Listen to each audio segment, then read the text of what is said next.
안녕하세요. 듣기만 해왔던 사연인데 제가 직접 신청까지 해보네요. 부디 잘 소개해 주시면 고맙겠습니다.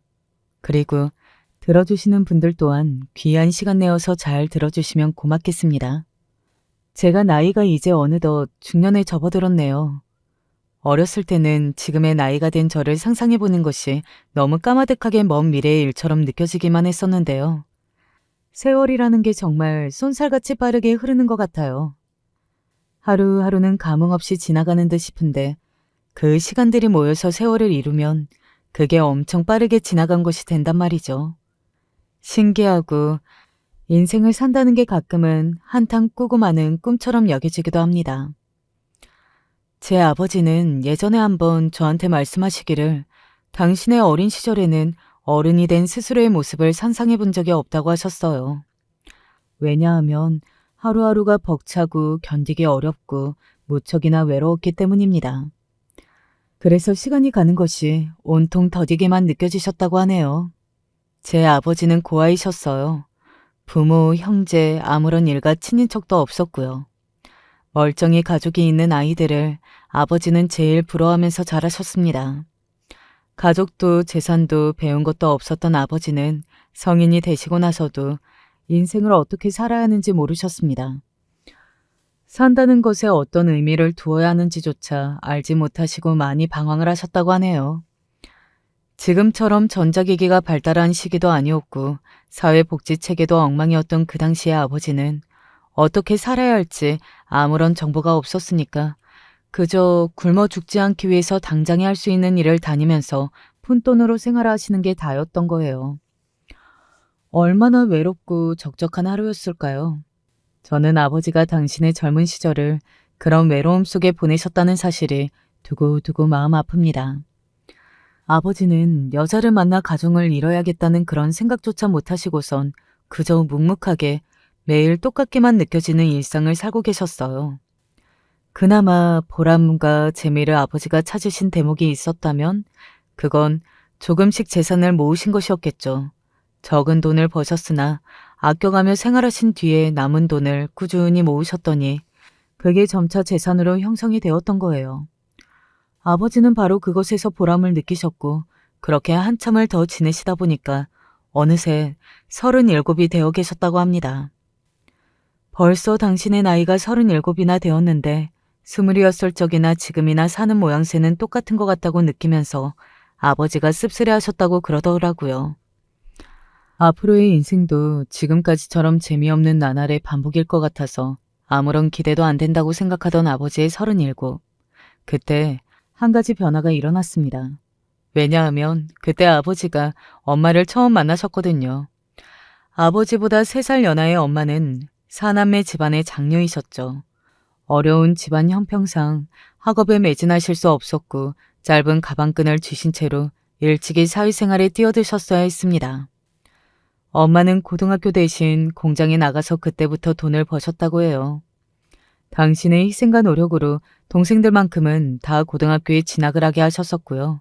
엄마의 헌신은 거기서 그치지 않았었고 그 후로도 집안의 장년 노릇을 톡톡히 하시면서 열심히 돈을 벌며 가게에 이바지를 하셨고 그렇게 힘들게 버셨던 돈으로 동생들을 결혼시키기도 하셨습니다.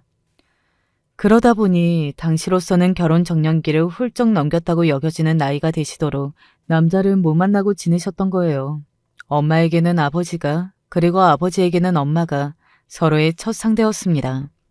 누가 중간에서 작정하고 다리를 놔준 것도 아니었다고 하던데 신기하게 두 분은 만나게 되셨고 인생을 살면서 한 번도 남에게 의지하며 기댄 적이 없었다는 공통점은 두 분으로 하여금 서로에게 깊은 호감을 느끼게 해주었습니다.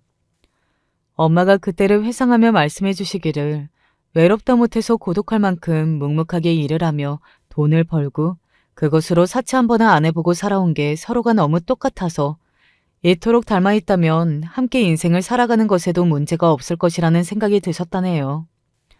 두 분은 만약 그때 서로 못 만나셨으면 영원히 결혼을 안 하신 채로 그냥 맨날 똑같았던 그 일상을 계속 그렇게 보내시며 늙어가셨을 것 같아요.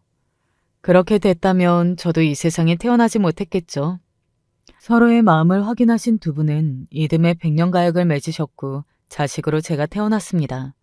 두 분 다 나이가 있으셨기 때문이었는지 자식은 딱 하나만 보셨어요. 저뿐이었죠. 집안 형편은 썩 넉넉한 적이 없었으나 제가 외동이다 보니까 딱히 부족한 같은 건 모르고 자랄 수 있었습니다. 당연한 얘기지만 친가는 저에게 없었고 외가뿐이었는데요. 그래서 세 식구가 외가하고만 왕래하면서 그렇게 살았는데 제 유년 시절에 좋았던 추억으로 남았습니다. 외가 식구들은 서로 사이가 좋았거든요. 당시에는 도로 사정도 지금처럼 좋지 않았기 때문에 명절 같은 때에는 외가에 가려면 도로 위 차 안에서만 반나절은 아주 기본일 정도로 시간을 버려 있어야 했으나 그럼에도 즐거웠던 것 같아요. 하루 종일 걸려서 도착한 외가에서는 다들 푸근한 웃음으로 서로를 맞아주고 있었으니까요. 그리고 엄마가 장녀라서 책임감이 남다르셔서 그런지 외가 식구들을 되게 잘 챙기셨고 항상 신경을 쓰셨거든요. 그래서 걸핏하면 시간을 내서 세 식구가 외가로 출동하곤 했었네요. 긴 장거리 운전은 언제나 아버지의 몫이었는데요. 그럼에도 불평불만을 하시는 일이 없었습니다. 오늘은 웬일로 이 구간에 차가 안 밀리네. 생각보다 일찍 도착하겠어. 장모님이 요리를 하시다 말고 깜짝 놀라서 나와보시는 거 아닌가 몰라. 오히려 당신의 처가로 향하는 길을 즐거이 여기셨던 분이었네요. 그러게 오늘 일찍 도착하면 밥 구경이나 좀 할까? 좋지. 우리가 밭일 거둘 게 있으면 거들어도 되고 그런 건 해가 떠 있을 때 해치워야 하잖아. 이제는 아예 도사가 다 되셨네. 그럼 내가 얼마나 밭에 나가서 일을 잘하는데 당신도 알잖아. 내 실력은 처가에서 이미 다 인정을 받았어. 그리고 즐겁게 처가로 향하시는 아버지의 모습을 보며 엄마도 무척 흐뭇해하셨었죠. 어렸던 저의 눈에 비쳤던 두 분의 모습은 결혼하기를 잘했다고 서로를 보며 느끼고 계신 그런 보기 좋은 모습이었습니다. 아버지는 당신의 가족이 결혼 이전에 평생에는 없었으니까요. 그리고 워낙 혼자 인생을 살아가시는 게 익숙해서 조용히만 그렇게 일상을 보내셨던 분인데 가정을 일구고 처가 식구들이 생겨서 제법 왁자지껄하게 화목한 그림으로 사는 것이 암만 해도 생경하고 재미있으셨던 모양이에요. 엄마는 그런 아버지 덕분에 당신 혼자만 무겁게 지고 있었던 책임감을 덜어내실 수 있었고요. 이제는 혼자가 아니라 함께였죠. 부모님의 모습을 보면서 외할아버지와 외할머니 두 분이 항상 하셨던 말씀이 있었어요. 상대가 얼마나 잘났는지 하는 것은 실상 아무 소용이 없고 서로 잘 맞는 상대를 만나야 인생이 평탄하고 행복한 법이라고 하셨습니다. 예쁘고 잘생긴 외모는 사고로 이룰 수 있는 것이고 세월 앞에서 무너져가는 것이며 돈이라는 것은 있다가도 없는 것이지만 서로를 이해하면서 잘 통하는 마음이라는 것은 시련을 맞닥뜨려도 자꾸만 서로의 관계를 돈독하게 만들어주는 것이라고 그러셨었죠. 실제로 부모님이 결혼하시고 나서 제가 아는 한 그때 당시에도 2번 정도 큰 위기를 겪으신 적이 있었거든요. 생각지도 못한 금전 문제였었고요. 하지만 두 분은 그런 순간에 지향하셨던 바가 일치하였던 거예요. 그래서 이견이 없었고, 그래서 불화가 없었고, 그래서 금세 힘을 합쳐 위기를 이겨내실 수 있었습니다. 나도 이 다음에 커서 결혼하면 우리 부모님처럼 저렇게 살아야지. 그래서 어렸을 적부터 저에게 부모님의 모습은 가장 이상적인 부부의 모습으로 여겨졌었죠. 외가에서도 두 분이 인꼬 부부로 불렸었고요. 제가 초등학교를 졸업하기 전에 사남매 중에 넷째인 막내 이모가 외국에 나가서 살게 되셨습니다. 이모부의 회사 문제 때문이었죠. 일이 잘 풀려서 이렇게 된 거라며 이모부는 굉장히 좋아하셨고요. 이모는 사실 외국에 나가서 단기간 체류하는 것도 아니고 언제 귀국할지 기약이 없이 지내게 되는 것은 너무 막막하다면서 못마땅해 하셨습니다. 그러나 이모부가 이걸 인생에 다시 없을 기회라고 말씀하고 계셨기 때문에 고심 끝에 이모도 동의하기로 하셨었죠. 그래, 맞아. 이때가 아니면 언제 다시 이런 기회가 찾아오겠어. 아직 마음의 준비가 안 되었다는 핑계로 외국에 나갈 수 없다고 회사에 말을 하고 그냥 국내에 남아서 일을 계속할 수도 있겠지만 미운 털이 박히면 큰 그릇이 아니라고 평가절하를 당하면 2번 다시 이런 기회가 안 올 수도 있는 건데 기회가 왔을 때 잡자. 이모부의 사회생활에 크나큰 지장이 생길까봐 과감하게 외국에 나가기로 결심하셨던 막내 이모를 보며 외할아버지께서는 되게 쓸쓸해하셨어요. 왜냐하면 유독 내 자식들 중에서 막내딸을 귀여워하셨던 분이었거든요. 외국에 보내놓으면 다시 또 언제 볼 수 있으려나. 사이가 잘 돼서 외국에도 나가 살아보게 되는 거니까 그냥 우리 막내한테도 잘 된 일이라고 생각해 줍시다. 그건 나도 알지만 이 사람아, 가슴 한구석에 헛헛한 걸 어찌 아나. 연락은 자주 할 수 있을는지. 도리어 외할머니께서는 의연해 하셨는데 쓸쓸한 기색을 감추지 못하셨던 외할아버지께서는 그게 영향이 있었던 것인지 정확히 인과관계를 알 길이 없었으나 2년이 지났을 때 갑자기 쓰러지셨어요. 그때 몸에 편마비 증상이 왔고요. 모두가 깜짝 놀라서 뒤집어졌었죠. 괜찮다. 이러다 다시 좋아질 수도 있는 거야. 그러니까 너희들은 너무 걱정할 거 없다. 외할머니께서는 놀라서 동요하는 자식들을 다독이고 진정시키셨습니다. 장녀로서 책임감이 남다르셨던 엄마, 그리고 처가의 애틋함을 지니고 계셨던 아버지를 비롯하여서 다들 걱정이 만발한 상태였거든요. 그래서 더욱 외할머니께서 그때 당시에 덤덤한 모습을 일부러 보여주셨던 것 같아요. 당신 혼자서도 앞으로 너끈히 외할아버지를 옆에서 지켜보시며 돌보실 수 있다고 호언장담하셨었죠. 괜찮다고, 생각보다 별일 아니라고 외할머니께서 단단히 강조를 해주셨던 덕에 외국에 계신 막내 이모도 한시름 놓으실 수 있었고요. 하지만 억지로 괜찮으신 척을 하셨던 것 같아요. 그 후로 외할머니께서는 혼자 외할아버지를 살피시며 지내시느라 하루하루 고생을 너무 많이 하셨었거든요. 외할아버지께서는 혼자 거동조차 어려워하셨던 상태였으니 외할머니께서 하나부터 열까지 모든 수발을 다 들어주셔야만 했습니다. 결국 관절에 무리가 와서 외할머니께서 참지 못하시고 통증을 호소하실 때가 되어 자식들이 다 눈치를 채게 됐었고요. 그때 모두가 얼마나 슬퍼했던지 모릅니다. 오죽하면 힘든 것을 왜 여태 꾹꾹 눌러 감추면서 아무렇지 않은 척을 해왔냐며 엄마가 외할머니를 향해 따져 묻듯 하셨었죠. 내가 너희들한테 해준 것도 없는데 부모로서 이것저것 잘 챙겨주기를 했니 뭐를 했니. 그러니 적어도 이제 와서 염치 없게 시리 자식들한테 민폐는 덜 끼쳐야겠다 싶어서 내가 꾹 참고서 이때까지 버틴 거였어. 그리고 외할머니의 가슴 아픈 대답을 듣고서 엄마는 물론이고 외가 식구들 모두가 눈물을 훔쳤습니다. 그때부터는 다들 일상의 한 부분을 내어서 외할머니와 함께 외할아버지를 살펴드렸었고요. 외할아버지께서는 항상 모두에게 미안하다고 그러셨습니다. 아무리 자식들이 괜찮아요 라고 외쳐도 언제나 미안하다는 표정을 하고 계셨었죠. 그 미안한 마음이 너무 강했기 때문이었을지 제가 중학교 졸업하기도 전에 외할아버지께서는 돌아가셨습니다. 연말이 다가오고 있던 추운 겨울에 외할아버지께서 감기에 드셨었는데요. 잘 안 나으신다 싶었는데 그게 폐렴으로 번졌습니다. 병원에 입원도 하셨었고 금방 퇴원을 하실 거라고 예상했었으나 슬프게도 그렇지 못했습니다. 입원 기간은 점점 길어졌어요. 그리고 봄이 오려던 때 외할아버지께서는 영원히 눈을 감으셨습니다. 신기하게도 돌아가시기 일주일 전부터 막내 이모가 보고 싶다고 자꾸 그러셨어요.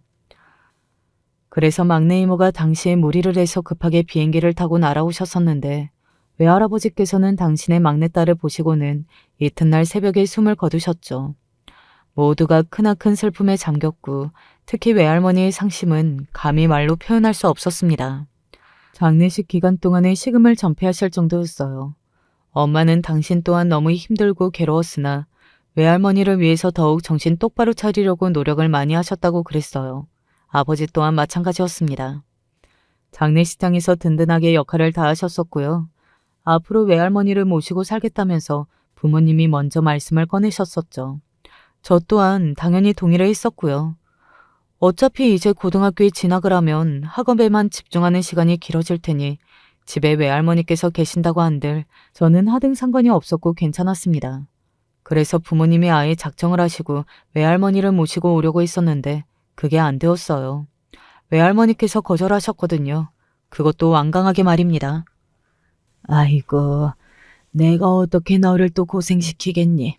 너한테 짐이 되고 싶지는 않구나. 그게 무슨 소리예요? 그렇게 생각하실 거 없어요. 제가 모시고 싶어서 모시겠다는 거예요. 저 좋자고 하는 일이에요. 너는 그렇다 쳐도 김서방은 무슨 죄니? 우리 현숙이도 공부를 해야 하는데 할미가 집에 같이 있어봤자 방해만 되지. 어머니의 사이하고 손녀가 어디 그럴 인물들이에요? 아니라는 거 어머니도 아시잖아요. 어머니가 와서 같이 사시면 우리는 다 좋아요. 엄마는 적극적으로 설득에 나서셨죠.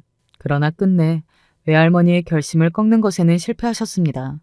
건강 잘 챙기며 잘 지내서 자식들한테 걱정 안 끼칠 테니까 그냥 혼자서 살도록 내버려 두라는 것이 외할머니의 뜻이었어요. 부모님이 안타까운 한숨을 쉬시면서도 어찌하실 도리를 못 냈었죠. 그리고 몇 주 후 외삼촌이 외할머니를 찾아뵈었고 모시고 가겠다는 말씀을 하셨습니다. 일찍이 가족을 위해 희생하고 헌신하며 살아온 장녀에게 기대는 것이 미안해서 그러시는 거라며 아들한테 기대서 사시는 것은 어떻겠냐는 외삼촌의 제안이었죠. 하지만 외할머니께서는 이번에도 고개를 단호하게 가로저으셨어요. 그런 게 아니라 내가 여기를 떠나기 싫어서 그런다. 네? 그치만 어머니, 아버지도 돌아가셨고 어머니는 이제 무릎이며 여기저기 관절이 안 좋아서 혼자 농사일을 하시기도 어렵잖아요. 여기서 지내실 이유가 뭐가 있어요? 불편하기만 하죠. 그건 순전히 너희들의 생각이야. 나는 안 그렇다. 비록 여기가 내 고향은 아니지만 이미 내 고향이라 여기면서 산 세월이 20년이다. 앞으로도 계속 쭉 여기서 살 거야. 너희 아버지도 여기서 사는 걸 얼마나 마음에 들어 있는지 알잖니? 그러니까 제사도 다른 데 말고 여기서 살면서 차려야 돼. 외할머니께서 그렇게까지 말씀을 하시자 외삼촌도 더 이상 어찌하실 도리가 없었습니다. 혹시나 한 달에 며칠씩만이라도 모시고 지내겠다고 그렇게 제안을 드려봤으나 외삼촌이 사시는 곳이 너무 멀다고 그렇게 멀리까지 오가며 지내고 싶진 않다고 외할머니께서는 이것마저 거절하셨네요. 참고로 저희 집하고 외삼촌 댁은 지역이 바로 옆이었어요. 외갓집하고 가장 가까이 살았던 건 사남매 중에서 셋째 이모이셨죠. 하지만 당시 셋째 이모는 당신의 시댁에 들어가 살고 계셨거든요. 그래서 외할머니를 모실 수가 없었습니다. 외할아버지께서 돌아가시고 나서 기력이 확 떨어지고 상심을 쉬이 떨쳐내지 못하시는 외할머니를 걱정하는 마음으로 모두가 번갈아 가면서 찾아뵙고 들여다보며 지냈습니다. 그 과정에서 부모님은 언제나 한마음 한뜻이었죠. 그러다가 제가 대학에 들어가게 되었어요. 그때 부모님이 결단을 내리셨습니다. 집을 아예 정리하고 외갓집으로 내려가서 외할머니를 그곳에서 모시며 함께 사시기로 말입니다. 그만큼 엄마가 외할머니를 위하시는 마음이 강했던 거예요. 아버지는 기꺼이 그런 엄마의 결정을 존중하며 따라주셨고요. 두 분 다 그때 당시 아직 예순도 되지 않았었는데 시골에 내려가서 살기로 결정하시는 게 어떻게 쉬운 것이었겠나요. 많은 고심을 거치신 끝에 내리신 결정임을 저는 알아보았습니다. 그래서 솔직한 심정으로는 제가 혼자 남겨지는 것이 섭섭하고 서운하기도 했었으나 두 분의 결정에 저 역시 따르기로 했었네요. 다행인 점이라면 제가 혼자 지내는 생활에 이미 아주 익숙했다는 점입니다. 외동이다 보니까 어렸을 때부터 집에 혼자 있는 경험을 자주 했었고 그게 아무렇지 않았거든요. 게다가 제가 부모님의 성격을 고루 물려받은 것인지 혼자서도 덤덤하게 생활하는 것을 잘하였고 가족을 위하는 마음 또한 강하였습니다. 외할머니를 염려하는 부모님의 심정이 너무 잘 이해가 되었고 그렇다면 제가 스스로 잘 해내는 독립적인 모습을 보여드려서 효도를 해야겠다 싶더라고요. 저는 서울 소재이기는 하지만 대단한 곳이라고 할 수 없는 그럭저럭 무난한 대학교를 나왔습니다. 최종 성적표는 보통인 수준이었죠. 그에 맞춰서 또 그럭저럭 무난한 취업을 해냈네요. 평범한 노선을 타며 정말 튀지 않게 딱 보통의 사람들처럼만 지낸 20대였습니다. 워낙 사치에는 관심이 없었고 꼬박꼬박 저축하는 습관을 잘 들이다 보니까 서울에서 자취생활을 하며 평범한 월급을 받으면서도 나쁘지 않게 돈은 모이더군요. 순전히 제 기준이었기 때문에 객관적으로 큰 금액은 아니었습니다만 저 자신은 나름대로 만족했었습니다. 제가 크게 외향적인 성격도 아니었고 발이 넓지도 않았던지라 주변에 사람이 많지는 않았으나 저를 안다고 하는 가까운 몇 지인들은 하나같이 이런 소리를 했었어요. 이제 남자만 잘 만나서 결혼만 잘하면 되겠네. 앞으로 제가 결혼이라는 관문만 잘 넘으면 될 것 같다고 했어요. 그리고 그 관문은 인생을 살면서 필수로 넘어야 하는 것이라고 모두가 입을 모으더군요. 제가 혼자서도 잘 지내는 독립적인 성격이다 보니까 사실 성인이 된 이후로는 결혼에 대한 필요성을 별로 체감 못하고 있었죠. 그리고 저는 결혼하면 부모님 같은 모습으로 살고 싶은데 그럴 만한 남자도 눈에 안 보였고요. 외할머니와 함께 지내면서 부모님은 꽤 바쁜 일상을 보내고 계셨습니다. 아버지가 그러시는데 직접 살아보니까 도시보다 시골에 살 일이 더 많다고 하시더군요. 절대 시골살이를 만만하게 볼 게 아니야. 죄다 손이 안 가는 일이 없어. 지내시는 게 만만하지가 않다며 아버지는 한숨을 쉬셨으나 그곳 생활이 싫어서 그렇게 말씀하시는 게 아님을 저는 알았네요. 부모님이 내려가서 같이 지내신 이후로 외할머니의 건강 상태가 많이 좋아졌어요. 안색부터 훨씬 나아졌다며 외삼촌과 이모도 무척 기뻐하셨습니다. 부모님에게 굉장히 고마워하셨고 동시에 미안해하셨죠.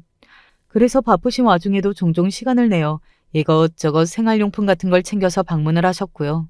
외삼촌 식구들하고 이모 식구들까지 종종 얼굴을 비추고 있었으니 부모님은 더욱 일상에서 빈틈이 나지 않았고요. 그래서 제가 잘 지낸다는 것에 안심을 하시고서는 아무런 걱정이나 간섭을 하지 않으셨습니다. 결혼도 제가 때 되면 알아서 하겠거니 생각하시면서 잔소리도 안 하셨고요. 그러다가 제가 29이 되었는데 명절을 맞이해서 외가에 내려갔더니 드디어 제 결혼 문제가 화두에 오르기는 했었어요. 그러고 보니 현숙이 너는 아직 만나는 남자는 없니? 네, 없어요. 직장 동료가 남자를 소개시켜줘서 작년에 잠깐 만나보기는 했었는데요. 그냥 별로더라고요. 저랑 안 맞는 것 같길래 오래 끌지 않고 바로 헤어졌어요. 뭐? 아이, 그래도 잘 맞는지 어쩐지 몇 달은 쭉 만나봐야 제대로 알지. 얘기를 나눠보니까 저랑 가치관이 다르더라고요. 그 남자는 한 번 사는 인생이면 재미없게 살 필요 없고 즐겁게 사는 게 가장 중요하다면서 해마다 해외여행, 해마다 명품 신발이나 가방 하나씩, 그리고 TV에 나오는 요즘 유행하는 것들을 다 따르고 해보는 게 무조건이라고 그랬어요.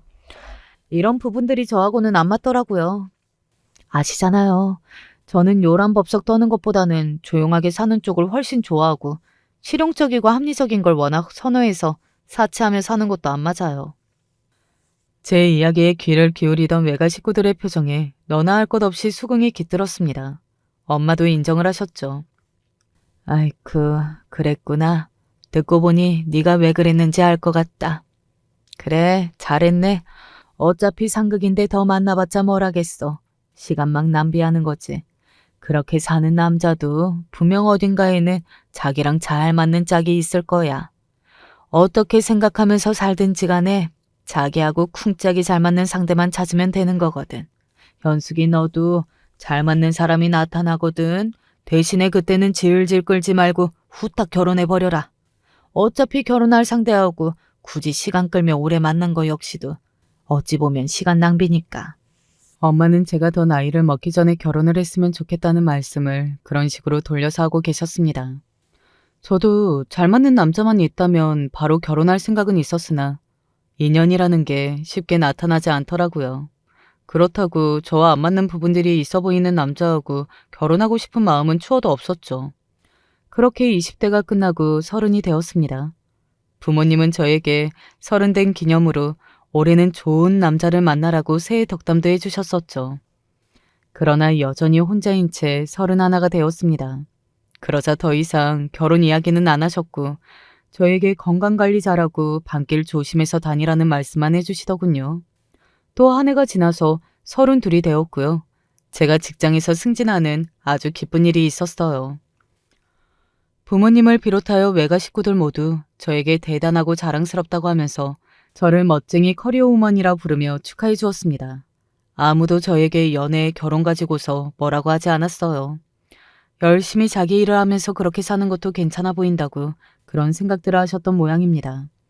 저는 직장에서 제 위치를 멋지게 찾고 아무런 결혼 기대도 안 받게 된 그때가 되어서야 인연을 만났습니다. 남편하고는 처음부터 예감이 좋았던 것 같아요. 그럴 수밖에 없었던 게 저와 통하는 구석이 많았거든요. 남편이 빠른 생일이라 저보다 학교를 먼저 들어가서 그렇지 같은 해에 태어난 동갑내기였고요. 위로 누나만 둘 있고 집에서 막내였습니다. 큰 누나랑 6살, 작은 누나하고는 4살 차이가 났어요. 그러니 집에서 막내다운 막내로 취급받으면서 게다가 아들이었으니 오냐 오냐 자랐을 것만 같은 조건이었는데요. 딱히 그렇지도 않았더라고요. 왜냐하면 제가 결혼할 때만 보더라도 시부모님이 소위 아들 유세라는 것을 전혀 안 부리셨어요. 우리 집 막내가 대체 언제나 장가를 든다고 그럴까 걱정이 많고 궁금했는데 드디어 가는구만. 드디어 간다. 내가 이제부터 2다리 쭉 뻗고 잘 수 있겠어. 결혼 인사를 드리러 갔을 때 시어머니께서 한숨 섞인 웃음을 지으시며 그렇게 말씀해 주셨던 게 다였습니다. 심지어 시아버지께서는 도중에 지인분으로부터 전화를 받으시더니 식사 자리가 끝나자마자 급하게 옷을 챙겨서 나가셨어요. 낚시를 하러 나가신다고 그러셨습니다. 그런 모습에 남편은 아무렇지도 않아 있었고 저는 이런 게 이 집안의 분위기라는 것을 그때 알았었죠. 크게 간섭할 것 없이 그냥 자식을 알아서 하고 알아서 살게끔 두는 느낌이었습니다.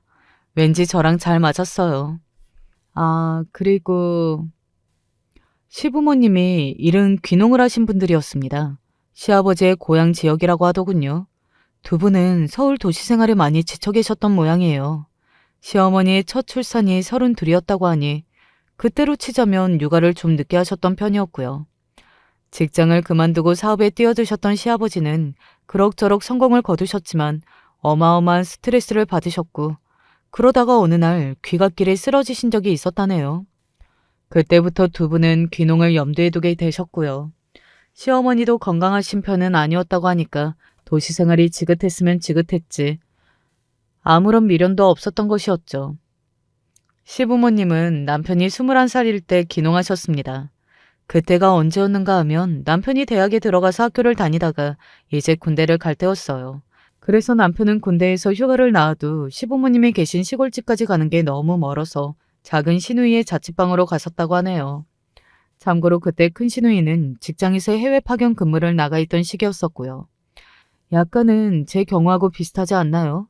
저는 20살 대학에 들어가자마자 부모님이 외할머니 댁으로 가버리시는 바람에 낙동강 오리알이 됐었지만 수긍하고서도 혼자 잘 지냈었죠.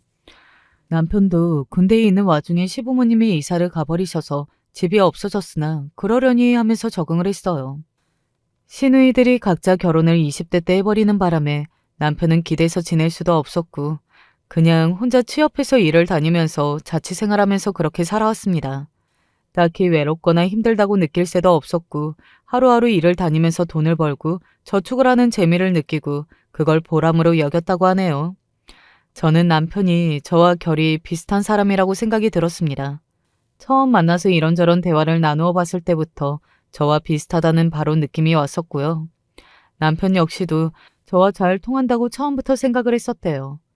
그랬기 때문에 고민 않고 저에게 교제를 청했었으며 결혼 이야기를 꺼냈던 것이라고 하더군요. 만나고 5개월 만에 결혼 이야기가 처음 나왔었네요.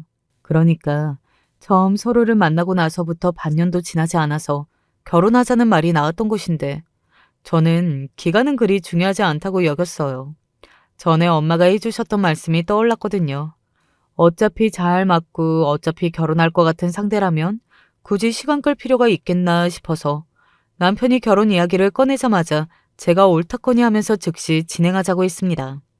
제가 적극적으로 맞장구를 쳐주니까 그때부터 남편도 바빠졌었죠. 양가의 반응은 아까 말씀드린 대로 시부모님은 아주 좋아하시면서도 덤덤하셨고요. 제 부모님은 잘됐다며 박수를 쳐주셨습니다. 우리 딸이 드디어 시집을 가는구나. 든든한 배우자를 만난 건 평생 자기 편을 만드는 거랑 똑같단다. 앞으로 행복한 가정 꾸려서 그렇게 잘 살아라. 아버지가 눈물을 글썽거리셨는데 언제 이렇게 나이가 드셨을까 싶어서 왠지 그 얼굴에 진 주름이 슬프게 보였던 것 같습니다. 제 결혼 소식에 몸이 가벼워지는 기분이라고 하시면서 어깨를 들썩이셨네요. 그러실 만도 했죠. 왜냐하면 남편은 무려 서울에 집이 있는 사람이었기 때문입니다.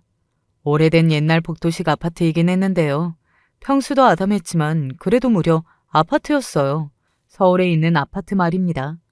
이게 주는 의미가 남다를 수밖에 없었죠. 남편이 얼마나 잘 벌면 그 나이에 서울 아파트가 있었냐고요? 혹은 대출을 얼마나 끌어다 받은 거냐고요? 그런 게 아니었고 시부모님이 예전에 시골로 내려가시면서 남겨두신 집이었습니다. 세를 낳았었고요. 남편이 그 집을 받은 건 시누이들이 다 시집을 가고 난 직후였다고 해요. 아무리 오래된 옛날 아파트라고 해도 서울에 있는 집인데 그걸 3남매 중에서 한 명만 받는 건 솔직히 좀 불공평하긴 하죠. 이래서 옛날 분들은 어쩔 수 없나 봅니다. 아니라고 하셔도 결국은 아들에게 재산이 가야 한다고 여기시는 분들이니까요. 아, 그리고 시누이들이 시집을 잘 갔기 때문에 당시에 가타부타 말이 안 나왔다는 것 같아요. 큰 시매부는 큰 시누이가 잠시 해외에서 일을 할 때 만난 인연이었고요. 큰 시매부가 외국계 기업 종사자이고 개인 능력이 뛰어나서 굶어 죽을 걱정이 없는 인재입니다. 집안도 꽤 사는 편이고요. 그리고 작은 시매부는 물려받을 가업이 있는 사람이어서 여기도 마찬가지로 굶어 죽을 걱정이 없었습니다. 첫째, 둘째가 워낙 시집을 잘 갔으니 막내한테 집을 줘보려도 좋겠다고 그때 시부모님이 판단하셨던 것이겠죠. 그렇게 남편은 20대 나이에 서울의 아파트에 집을 가지게 되었습니다. 그리고 당연하게도 그 집은 저희 부부의 신혼집이 되었어요. 결혼하기 전에 남편과 이야기를 나누어 봤었을 때 혼수는 제가 채우는 게 맞겠다고 결론이 났었죠. 남편이 본인 돈으로 산 집은 아니지만 어쨌든 결혼하면서 남편이 집을 해오는 셈이잖아요. 그러니 그 집에 들어갈 가전제품과 가구들은 제가 사는 게 맞다고 여겼습니다. 그게 너무나도 당연한 사실이기는 한데 먼저 그렇게 말해주니까 정말 고맙다. 나 지금 감동받았어. 그리고 남편은 제가 그렇게 하겠다고 말을 했었을 때 무척 감명 깊은 표정을 지었습니다. 신혼 가구들을 제가 보러 다니고 괜찮은 후보군을 추려내는 일까지 했었는데요. 그것에도 남편은 무척 감동을 받은 것처럼 행동을 했었어요. 솔직히 남자들이 그런 걸 봐도 잘 모르잖아. 그래서 여자들이 보러 다니고 비교하고 고르는 게 맞다고 생각하거든. 근데 그렇게 안 하려는 여자들이 무척이나 많다는 거지. 나는 개념 넘치고 상식을 갖춘 여자하고 결혼하게 됐으니 정말 최고의 행운을 거머쥔 놈이야. 저는 당시 일부러 저를 추켜 세워주려고 남편이 말을 그런 식으로 하는 줄로만 알았었죠. 하지만 나중에 알고 보니까 그게 진심이었더라고요. 제가 남자한테 이것저것을 요구하지 않는 여자라서 그게 너무 좋았던 모양이었어요. 저는 사실 상대를 배려해서 그랬던 것이 아니라 그저 제 취향의 가구들을 혼자 구경하고 결정하는 그 과정이 좋았던 건데 남편이 약간은 뭔가 오해를 했었던 것입니다. 남편의 진심을 마주하게 됐던 건 결혼하고 나서 수개월이 흐른 뒤의 일이었고 그 이전에 저는 결혼식에서 생각지도 못한 사실 한 가지를 알게 됐었고요. 그래도 오늘 보니까 썩 그렇게 대면대면하지는 않네. 이제는 잘 지내고 사나 봐. 아유, 아들 장가 보내는 날이니까 저런 거지. 사람들 다 보는 앞에서 멋쩍게 굴고 싶겠어? 보는 눈들 생각해서 신경 쓰는 거야. 정말 우연히 하객 몇 분이 시부모님을 겨냥해서 나누는 대화를 들어버렸어요. 처음에는 시부모님의 지인들이신가 했는데 남편하고 인사들을 나누실 때 확인해 봤더니 먼 친척분들이셨더라고요. 저는 왠지 그 대화가 신경이 쓰여서 염두에 두고 있었다가 제가 가장 허물없이 지내는 친구 한 명에게 혹시 식장 뷔페에서 저분들이 대화하시는 걸 들어줄 수 있느냐고 부탁을 했었어요. 그런데 그 친구가 마침 뷔페를 먹으러 갔을 때 그분들 옆 테이블이 비어있길래 거기에 자리를 잡았던 거예요. 사실 저는 그런 부탁을 했던 것도 거의 반쯤 잊어버렸던 채로 신혼여행까지 다녀왔다가 며칠 후에 그 친구에게서 이야기를 전해 들을 수 있었습니다. 야, 현수가 네 시부모님이 사이가 별로 안 좋은 것 같더라? 일이 좀 있었대? 그건 바로 예전에 시아버지가 바람을 피우셨다는 것이었습니다. 사업을 핑계로 여자들이 있는 술집에도 자주 드나드셨고요. 그래서 열받은 시어머니가 이혼까지 하려고 하셨었다네요. 그러다가 시아버지가 건강에 이상이 생겨 쓰러지셨고 차마 외면할 수 없어서 시어머니가 간병을 해주셨죠. 사업도 한계가 보일 무렵이었고 시어머니 또한 몸이 썩 좋지는 못해서 시골로 가기로 결정이 났습니다. 쓰러져서 죽다 살아나 보니 그래도 본처는 놓지 말고 살아야겠다고 시아버지가 마음을 굳히셨다네요. 시어머니는 시골로 가면 적어도 더러운 꼴들을 안 보고 살겠다 싶어서 그러자고 하셨었고요. 하지만 한 번 깨진 도자기가 아무리 이어 붙여봤자 본래의 모습대로 돌아갈 수는 없죠. 영원히 깨진 흔적이 남아있으니까요. 사는 환경이 갑자기 바뀌니까 그것 때문에 예민해져서 시골로 간 뒤 처음 1년은 두 분이 죽도록 싸우셨고 그 다음부터는 이제 지쳐서 더 안 싸우실 뿐이지 그냥 서로를 반쯤 외면하며 사시게 됐다는 겁니다. 게다가 먼 친척분의 추측이지만 시부모님이 이제 각자 애인을 편하게 두고 사는 것이 아니겠냐는 이야기까지 있었네요. 아유, 저는 시댁에 그런 일이 있었다는 것도 놀라웠고 시아버지가 예전에 상습적으로 바람을 피우셨다는 사실에 왠지 불길함이 들었습니다. 겉으로만 봐서는 그러실 분 같지는 않았거든요. 사람 속은 역시 모르는 법이라는 생각이 들어서 기분이 별로였네요.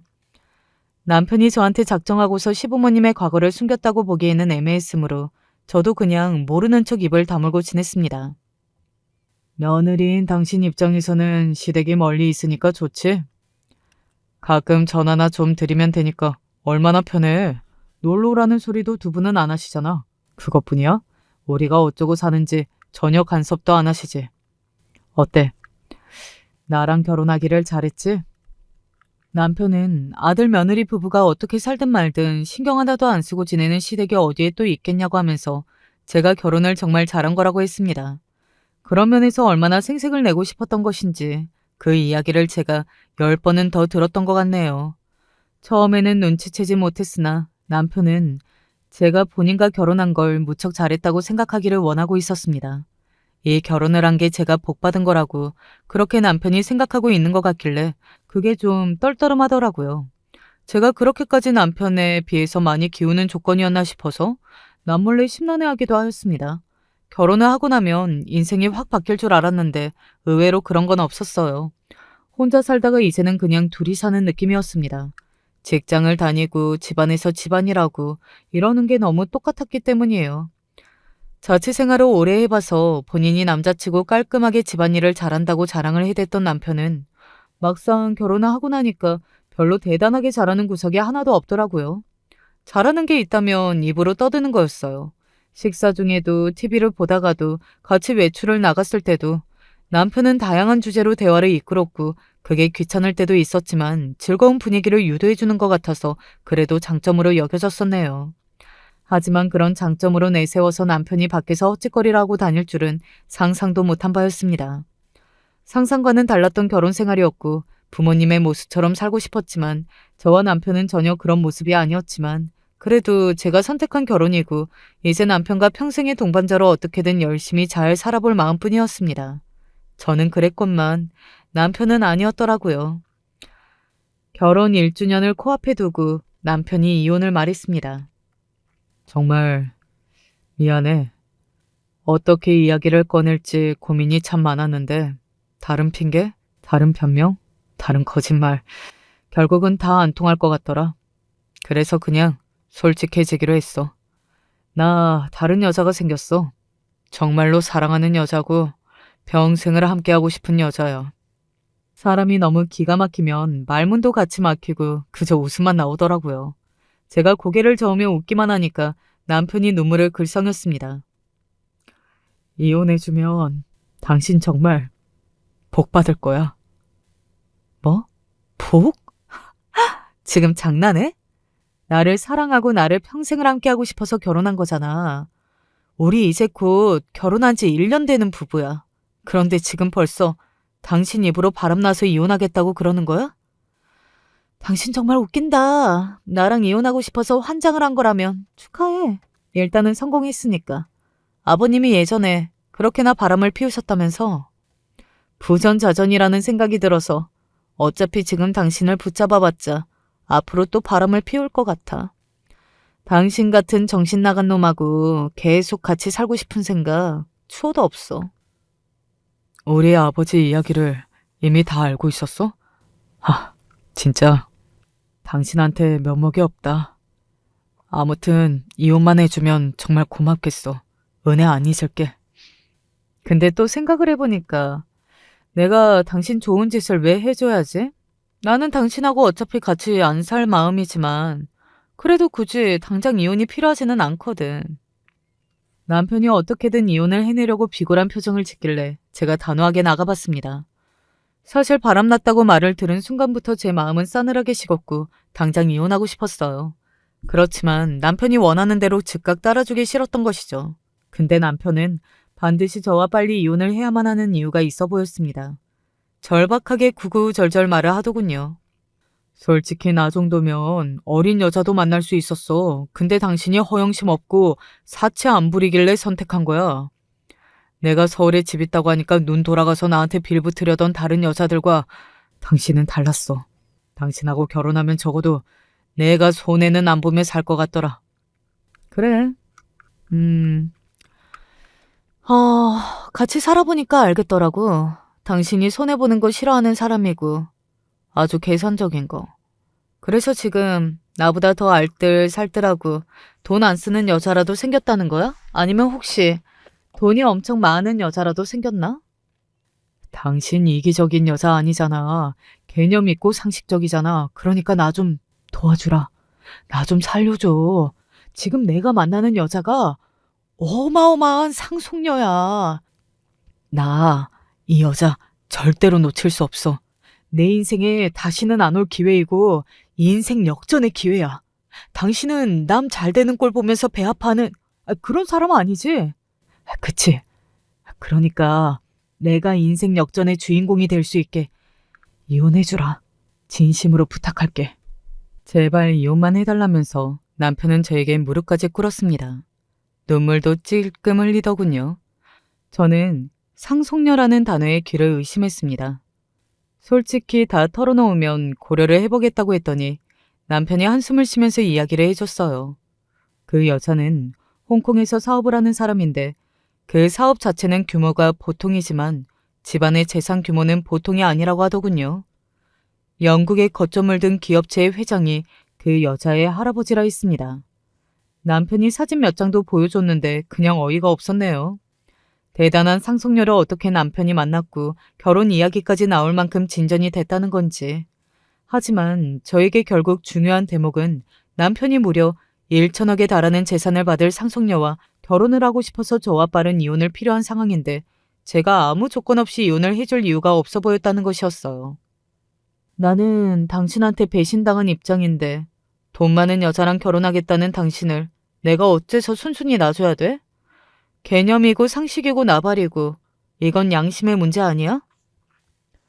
당신의 말이 맞아. 그래. 내가 맨입으로 당신을 설득하는 건 말이 안 되지. 근데 내가 당신한테 줄 게 뭐가 있겠어. 없어. 그냥 이 집뿐이야. 이 집이라도 당신 줄게. 내가 가진 전부를 주는 거야. 무릎을 꿇은 남편이 이제는 두 손까지 모아서 빌었습니다. 저는 이 집에 들어차 있는 저의 손길이 묻어있는 가전제품이며 가구들을 쓱 들러보다가 마음을 굳혔습니다. 알았어. 당장 이 집 명의 나한테 돌려놔. 그거 확인하는 대로 이혼 도장 찍어줄게. 남편은 고맙다면서 역시 제가 다른 이기적인 여자들과는 다르다는 걸 진작 알아봤다는 그런 쓸데없는 칭찬을 늘어놨습니다.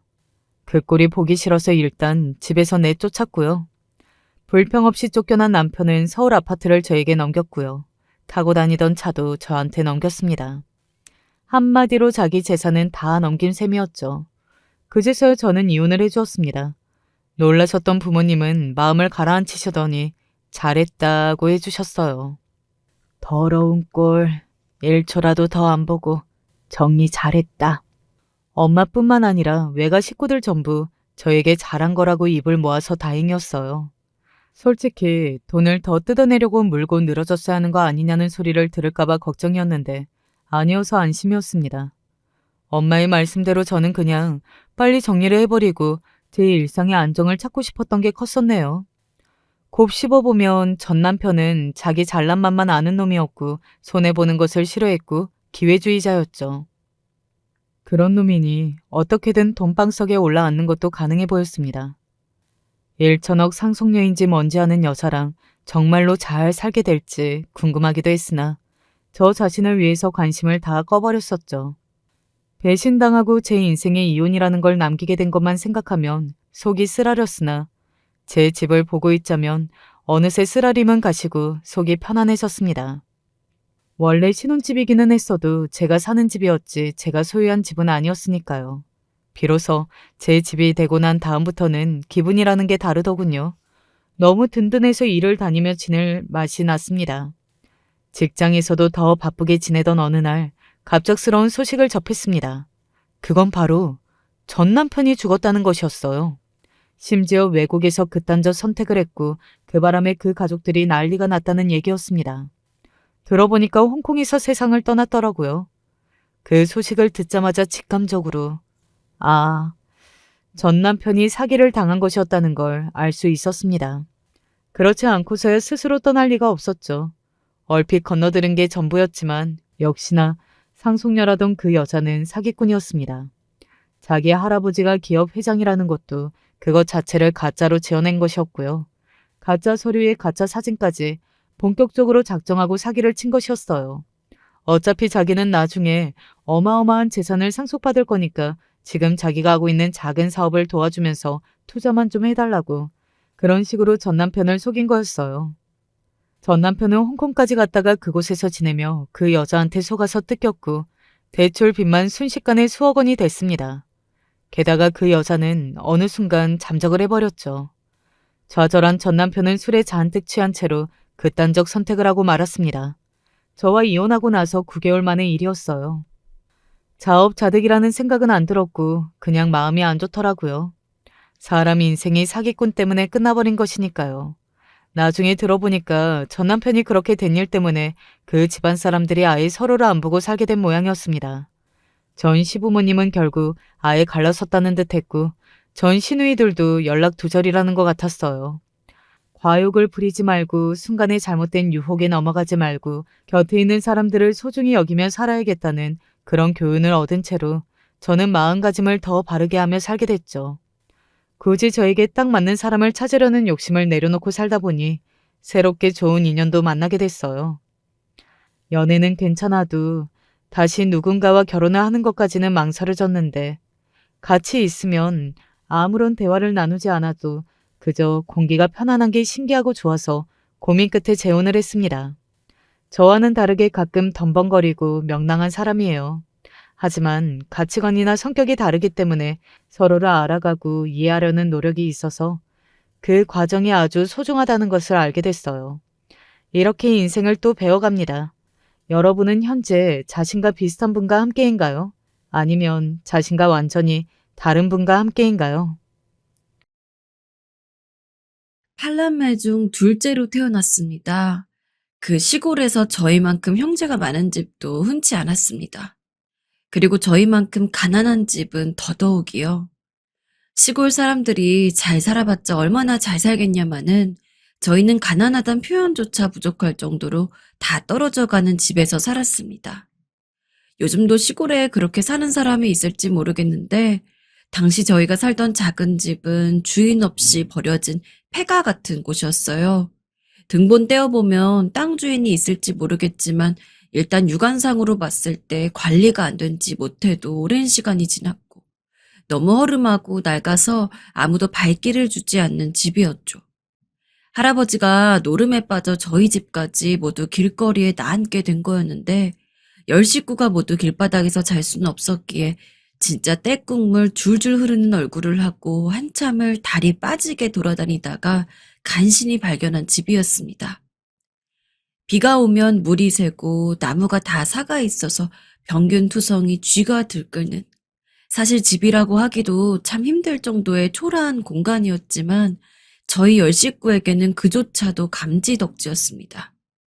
단칸방보다 아주 조금 큰 곳이었기 때문에 형제들 방은 물론이고 부모님이 따로 쓸 방조차 없었습니다.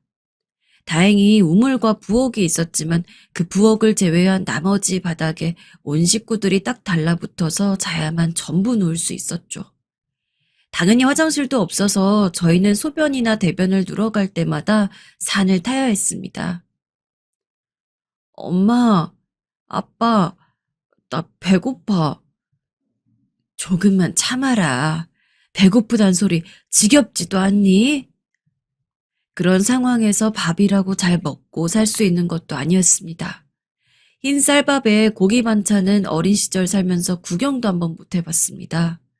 온 가족이 하루 한 끼 먹으면 많이 먹은 거였고, 어느 날은 정말 먹을 게 없어서 우물물로 배를 채운 적도 있습니다. 저보다 어린 동생들이 배고프다고 엉엉 우는 걸 어르고 달래느라 지쳐서 안 그래도 잔뜩 졸아든 배가 더 고파 어느 때는 정말 맹장이라도 걸린 것처럼 쓰라리듯 아파서 가만히 웅크리고 누워 그 시간이 얼른 지나가기를 바랬던 기억도 있습니다. 부모님은 저희를 사랑해 주시는 분들이었고 형제들도 어릴 적 싸우고 다투던 것만 빼면 나쁘지 않았지만 현실적으로 잠도 제대로 편히 못 자고 밥조차 제대로 먹을 수 없는 그런 환경이 너무나 불만스럽고 또 원망스럽기도 했습니다. 왜 내가 이런 집에서 태어나야 하는지. 나쁜 마음이지만 그런 생각을 해본 적도 있습니다. 동생들 역시 종종 다른 동네 아이들을 이야기하며 왜 쟤네는 자기 이불에 자기 베개 가지고 편하게 잠도 자고 맛있는 밥도 먹고 그러는데 우리는 맨날 불편하게 붙어서 자야 하고 맛있는 것도 못 먹냐고 투정을 부려댔습니다. 아무 말도 못하고 그저 자식들한테 미안해하시는 부모님과 달리 동생들이 그런 이야기를 할 때마다 똑부러지게 혼내는 사람이 한 명 있었습니다. 바로 저희 집 큰형이었습니다. 너네 아무리 어려도 그렇지 누가 그런 식으로 말해도 된댔어? 다른 집은 다른 집이고 우리 집은 우리 집이랬지. 그렇게 비교하면 한도 끝도 없는 거 알아 몰라.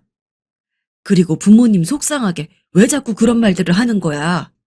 너네 마음도 이해하지만 이젠 그러지 마. 알겠어? 동생들이 한참 어릴 때부터도 큰형은 늘 저희를 앉혀놓고서 부모님은 우리를 위해 힘을 내고 계신다. 비록 지금 많이 힘든 거는 나도 누구보다 잘 알고 마음 자체는 이해하지만 그럴수록 우리가 더 뭉쳐서 부모님이 더 힘들지 않도록 말도 잘 듣고 공부도 잘해야 한다며 이야기를 해오고는 했습니다. 그래서 동생들이 저런 식으로 땡깡을 부릴 때마다 부모님보다도 더욱더 크게 혼냈죠. 저와 3살 차이가 나는 큰형은 고등학생이 됐을 때부터 부모님을 도와서 일을 했습니다. 일이라고 해봤자 저희가 살던 시골에 회사 같은 게 있는 것은 아니었고 부모님을 도와서 남들 농사 도와주는 게 전부였죠. 부모님은 당연히 말렸지만 큰형은 자신이 고등학교에 들어가는 돈도 아깝다면서 그 돈 아껴서 동생들 학교 보내주고 싶다고 본인이 자진해서 나서서 학교를 다니지 않은 케이스였습니다. 어릴 때야 그 고마움을 자세히는 몰랐지만 나중에 제가 고등학생이 되고 나니까 그때 큰형이 얼마나 큰 희생을 했는지 알겠더라고요. 큰형은 배우는 것도 좋아하고 새로운 걸 접해서 익히는데 능통해서 학교를 다닐 때도 늘 상위권 성적을 받았고 끼도 많아서 이것저것 다 잘했는데 그런 모든 것들을 다 덮어버리고 오직 부모님과 저희를 위해 산 거였습니다.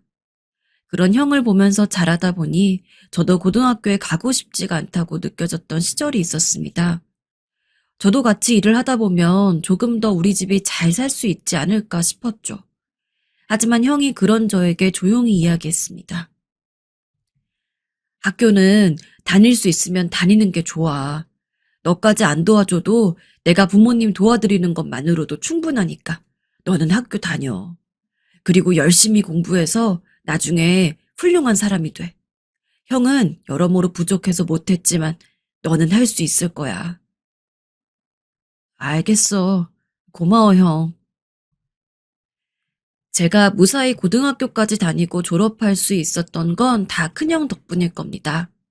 제가 고등학교에 다닐 적에 큰형은 성인이 되었고 성인이 된 큰형은 대뜸 서울로 올라가서 돈을 벌어야겠다며 혼자 먼 길을 떠났습니다. 그리고 그때 벌어온 돈으로 저는 물론이고 동생들도 학비를 내고 학교를 다닐 수 있었어요. 아무리 그래도 그렇지 어떻게 다른 동네도 제대로 나가본 적이 없는 네가 서울까지 가서 돈을 번다 그래. 나도 네 엄마 말이 맞다. 잘 찾아보면 여기서도 할 일이 있지 않겠니? 굳이 서울까지 가야 할 필요는 없다고 봐. 큰일이라도 당하면 어쩌려고. 물론 처음에 부모님은 당연히 걱정하셨습니다.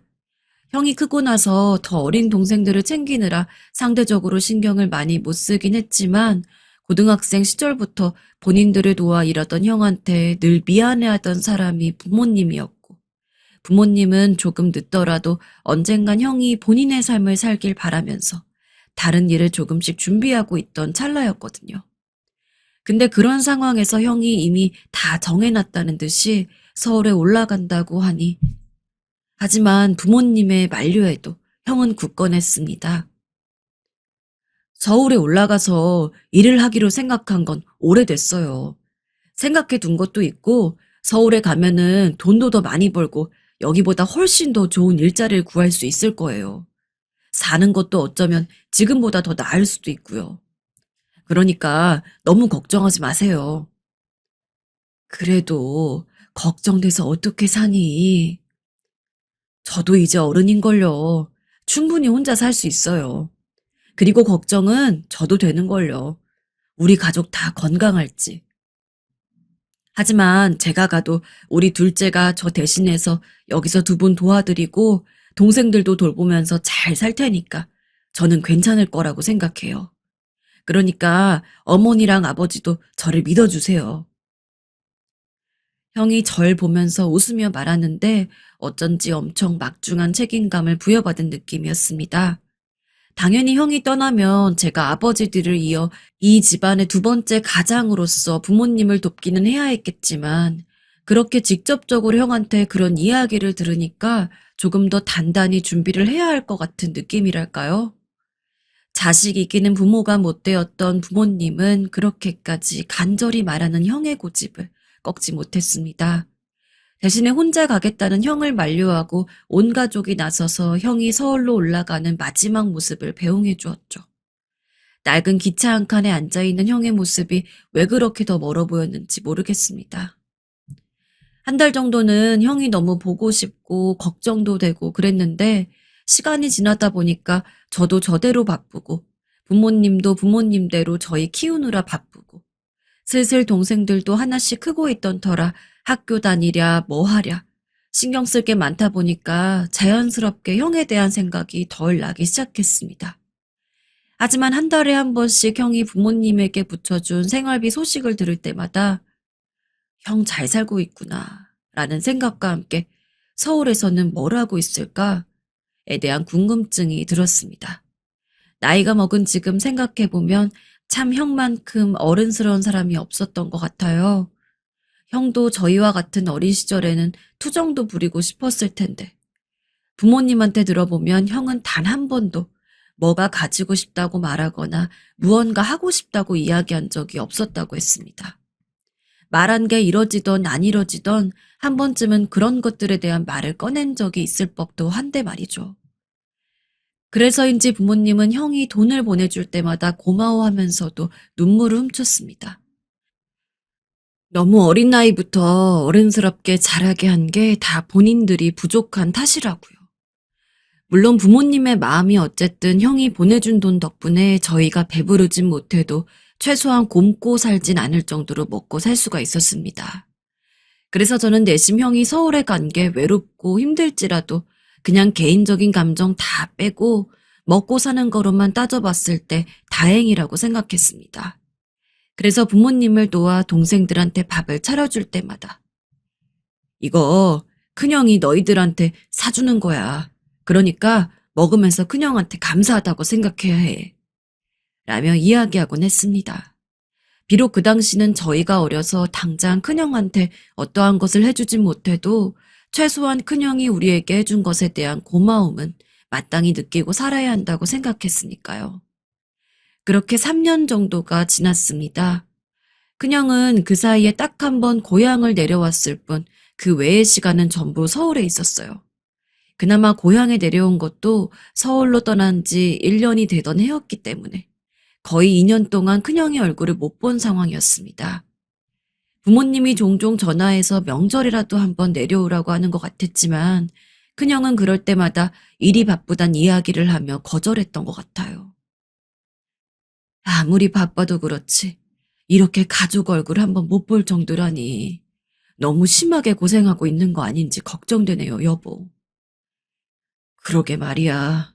이 녀석이 말을 안 하는 성격이라. 부모님도 저희도 형이 걱정됐지만 아직도 당장 하루 벌어 하루 먹고 살기만 해도 다행인 형편에서 형을 만나기 위해 온 가족이 서울로 갈 수가 없었습니다. 그랬기에 그저 형이 보내오는 가끔씩의 연락만을 오매불만 기다려야 했죠. 그리고 솔직히 말해 저는 그런 형에게 너무 서운했습니다. 언젠가 형에게 형, 그렇게 바빠? 아무리 바빠도 집에 얼굴 한번 내비출 수 있는 거 아니야? 아, 미안하다. 내가 돈 버느라 바쁘네. 대신 네가 집안 책임지고 부모님 옆에 있어줘. 아니, 있어주는 건 있어주는 건데 부모님도 형 걱정이 많아. 얼굴 한번 비추고 안심시켜드리면 되잖아. 난감하네. 일단 끊는다. 바빠. 형의 마지막 말은 어딘지 냉정했습니다. 그 말은 제게 조금 상처로 자리 잡았고요. 그 후론 무슨 일이 있어도 형에게 연락하지 않겠다 다짐했어요. 내가 다시 먼저 연락하나 봐라. 죽어도 안 해. 그런 도끼 아닌 도끼를 품었습니다. 그래서 형에게서 언젠가 한번 연락이 왔을 때, 나 바쁘니까 집에 없다고 해줘요. 라고 말해버렸어요. 하지만 훗날 저는 이날의 일을 무척이나 후회하게 되었습니다. 그러던 어느 날 일하러 나갔던 부모님이 새파랗게 질린 얼굴로 집에 들어왔습니다. 동생들이랑 집에 함께 있던 저는 어머니, 아버지, 무슨 일이에요? 하고 물었지만 부모님은 제 질문에도 아무런 대답을 하지 못하고 갑작스럽게 눈물만을 흘렸습니다. 어떡하면 좋니? 어떡하면 좋아? 당연히 저와 동생들은 당황해서 부모님을 달래려 했지만 부모님은 고개를 내저으며 한마디를 했죠. 너희 형이 위급한 상황이라고. 부모님은 그 이야기만 한 채 그날 급히 서울로 올라갔습니다. 저와 다른 동생들은 상황 파악이 될 때까지 집에 남아 있어야 했지만 모두 큰형이 걱정돼서 잠 한숨 제대로 자지를 못했죠. 언제가 되어야 부모님에게 연락이 올까 핸드폰만 빤히 들여다보기를 몇 시간이었습니다. 왜 멀쩡하던 형이 갑자기 위급하단 이야기가 들려왔는지. 아무것도 모른 채 부모님만을 기다려야 하니 답답하고 속상하고 또 화가 났습니다. 하지만 부디 부모님이 괜히 올라왔다고 생각할 정도로 형이 아무렇지 않기를, 위급하단 얘긴 그냥 잘못 전달된 사실이길 빌고 또 빌었습니다. 오래전에 마지막으로 봤던 큰형의 얼굴이 눈앞에 아른거리는데 눈물이 날 것 같은 걸 꾹 참고 동생들과 함께 그대로 2, 3일 정도를 지냈을까요? 그때가 돼서야 부모님에게서 연락이 왔습니다. 빼다지 안쪽에 보면 돈이 있으니까 동생들 데리고 서울로 올라와라. 알겠어요, 엄마. 부모님의 목소리가 너무 좋지 않았습니다. 부모님은 딱 그 한마디만 하고 전화를 끊었지만 저는 굳이 더 이야기를 듣지 않아도 어떤 결과인지 알 것 같더라고요. 그래서 아무 말 없이 아버지가 말한 빼다지에 돈을 빼서 동생들 몫의 기차표까지 다 끊은 다음에 다 같이 서울로 올라왔습니다. 원래 같았으면 북적북적거리며 떠드는 소리로 가득했어야 할 기차 안이 쥐죽은 듯이 고요했죠. 어린 동생들도 아마 제 안색을 보고 알았을 겁니다. 큰형한테 좋지 않은 일이 있었다는 것을요. 서울에 도착했을 때 이미 큰형의 시신은 병원에 있었습니다. 부모님은 어떻게든 장례를 치러주고 싶었지만 당장 서울에 올라가는 기차표도 부담이 되는 상황에서 몇백이나 하는 장례식을 치를 순 없었습니다. 조문객으로 올 만한 사람도 없었죠. 9식구가 바글바글 모여 흰천이 덮인 큰형 앞에서 한참을 엉엉 울었습니다. 꼬깃꼬깃 주머니에 있던 1,000원짜리 한 장, 2장 모아서 노잣돈 하라고 큰형에게 쥐어주면서도 이 사실이 믿기지가 않아 눈 감고 있는 큰형의 얼굴만 뚫어져라 쳐다봤습니다. 동생들을 잠시 병원에 냅두고 부모님과 함께 밖에서 가만히 바람을 쐬는데 부모님이 저에게 편지 한 장을 건네주었습니다. 큰형의 마지막 유서라고 했죠. 사랑하는 어머니, 아버지, 그리고 내 동생들. 평생 잘 먹고 잘 사게 해주진 못하더라도 최소한 배는 안 골고 살 수 있을 정도로 언제까지나 뒷바라지 해주고 싶었는데 이렇게 나약해서 미안합니다. 어머니, 아버지, 이 불효자식은 잊으세요. 저는 두 분이 언제나 저를 걱정하고 사랑해 주셨던 마음만을 안고 하늘에 갑니다. 하지만 부모님은 이런 저를 잃었단 사실에 슬피 우실 테니 그냥 원래부터 없는 자식이었던 셈치고 꼭 행복하셔야 합니다. 눈에 넣어도 안 아픈 내 동생들아, 너희들이 하루하루 쑥쑥 커가는 것도 보고 싶었는데 결국 그러지 못하고 내가 먼저 떠나는구나. 우리 모두를 위해 택했던 서울 생활이지만 나는 더 이상 혼자 버틸 수가 없는 것 같다. 이 지친 삶을 먼저 끝내려 드는 못난 형, 오빠를 용서하렴. 비록 내가 먼저 떠났지만 저는 정말로 우리 가족을 너무 사랑했어요. 그래서 아마 하늘에 가도 어머니, 아버지, 그리고 동생들이 보고 싶을 것 같아요. 하지만 저는 믿어요. 우리는 꼭 언젠가 다시 만날 거라는 걸. 지금은 제가 너무 힘들어서 함께 있지 못하겠지만 우리 언젠가 다음 생이라는 것이 있다면 그때 꼭 다시 한번 가족으로서 살았으면 좋겠어요. 그때는 씩씩하고 멋진 아들이자 형 오빠가 될게요. 형의 유서를 보고 애써 참았던 눈물이 다시 한번 터졌습니다. 형은 지금껏 서울에 가서 3년에 가까운 세월 동안 자신이 버는 돈의 90%를 모두 저희 집으로 보내주었습니다. 남은 10%로는 반값 내기도 힘들었을 테고 아마 끼니조차 제대로 챙기지 않았겠죠. 그냥 집안에 가만히 앉아서 형이 주는 돈으로 먹고 살며 고맙단 생각은 했지만 구체적으로 형이 얼마나 힘들게 우리를 돌보고 있을지 그 깊숙한 아픔에 대해서는 한 번도 고려해보지 않은 제 자신이 너무 부끄럽고 형에게 미안했습니다. 제가 조금 더 일찍 알았다면, 그래서 형을 따라서 성인이 되고 서울에 바로 올라가서 형을 도우려 했다면, 형은 지금 저희 곁에 온전한 모습으로 살아있을 수 있을까요? 누군가는 자기 손으로 죽음을 택하는 게 세상에서 가장 어리석은 짓이라고 말하지만 저는 비록 형이 극단적인 선택을 해서 슬플지언정 형에게 뭐라고 하고 싶진 않았습니다. 혼자 타지에서 오로지 가족들만을 생각하며 치열하게 살아온 형에게 대체 그 누가 돌을 던지고 형의 선택을 비난할 수 있을까요? 장례식조차 제대로 치르지 못한 형은 납골당에 들어가지도 못하고 허름한 공동묘지에 묻히게 되었습니다.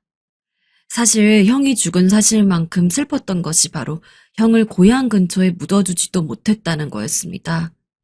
적어도 죽어서만큼은 형이 가족과 함께이기를 바랬는데 떠나는 길을 성대하게 보내주지도 못하고 부모님도 그것 때문에 내내 눈물바람이었습니다. 우리 첫째 불쌍해서 어떡해. 아이고, 아이고. 형이 죽은 이후 집에 가면 어머니는 맨날 눈물을 흘리며 큰형의 사진을 껴안고 울고 있었고 아버지는 소주만 마셔댔습니다. 건강 나빠진다고 그만 드시라고 해도 아버지는 아무 말 없이 소주를 입에 대고 밥은 한 끼도 드시지 않았습니다. 온 집안이 큰형으로 인해 잔뜩 처져 있는 상황에서 저는 적어도 동생들이라도 그런 기분에 전염되지 않게 하기 위해서 아직 어린 동생들에겐 일부러 몇 푼씩이라도 용돈을 쥐어주며 밖에서 놀다 오라고 하고 자기 일을 하고 있는 동생들과는 같이 일 끝나고 술 한 잔씩 하다가 집에 들어왔습니다. 그때가 되면 부모님 모두 지쳐서 주무시고 있었으니까요. 하지만 아버지는 큰형을 잃은 아픔을 극복하실 수 없었나 봅니다. 우리 장남, 우리 불쌍한 장남, 다 나 때문이다. 매일같이 술을 드신 덕분에 큰 병을 얻게 되었고, 수술도 한번 제대로 못하고 큰형의 뒤를 따라 하늘나라로 가셨습니다. 얼마 되지도 않아서 또 가족을 잃었다는 슬픔에 온 가족이 아무 말도 못했지만, 일부러 그럴 때일수록 더 열심히 살아야 한다고, 큰형과 아버지에게는 미안하지만 최대한 둘을 잇고서 제 일만 하며 바쁘게 살았습니다. 그렇게 시간이 흐르고 저는 늦게 시작한 사업으로 인생 첫 성공을 거두었습니다. 돌아가신 아버지와 큰형이 하늘에서 도와준 게 아닌가 의심이 될 정도로 모든 것들이 완벽했습니다. 저도 결혼을 해서 어머니를 모시며 50평이 넘는 큰 집에서 살 수 있게 되었고, 동생들 결혼할 때 꿀리지 말라고 제가 결혼 자금도 억대로 해주었습니다. 어머니 그리고 동생들이 행복한 모습을 보니까 밥을 안 먹어도 배가 불렀습니다. 그런 과정을 겪으면서도 어머니는 꼭 형과 아버지를 그리워했습니다. 너희 아버지랑 형도 함께 있었으면 좋았을 텐데. 그렇게 행복을 느끼는 한편 당연히 마음 한구석 빈 공간이 있었습니다. 죽은 형과 아버지의 자리였죠. 사실 한창 바쁘게 사업을 키우고 있을 때는 형과 아버지를 잃은 슬픔을 기억하지 못했습니다. 그냥 우연히 사진이나 한번 스치듯 봤어야 아 하고서 깨닫고 마음이 울적해지는 정도였죠. 어머니도 다른 동생들도 마찬가지였을 겁니다. 아버지와 형이 없다는 것에 대한 슬픔이 완전히 사라진 것은 아니었지만 평생을 죽음을 목도한 직후처럼 살 수는 없었으니까요. 둘을 잊을 정도로 치열하고 힘들게 살았기 때문에 결국 지금 저희 집이 이렇게 풍족해질 수 있었다고 생각합니다. 어머니, 사실 제가 생각해둔 것이 있어요. 응?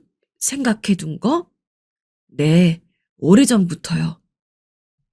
하지만 비록 형과 아버지를 그리워하고 둘을 잃었을 때 슬퍼했던 마음은 잠시 잊고 있을지언정 형과 아버지 자체를 잊고 있진 않았습니다. 저는 처음 사업을 시작했을 때부터 동생들 시집 장가까지 다 보내고 어머니를 큰 집에서 모셔야겠다는 목표와 함께 또 다른 목표를 마음속에 품고 있었습니다.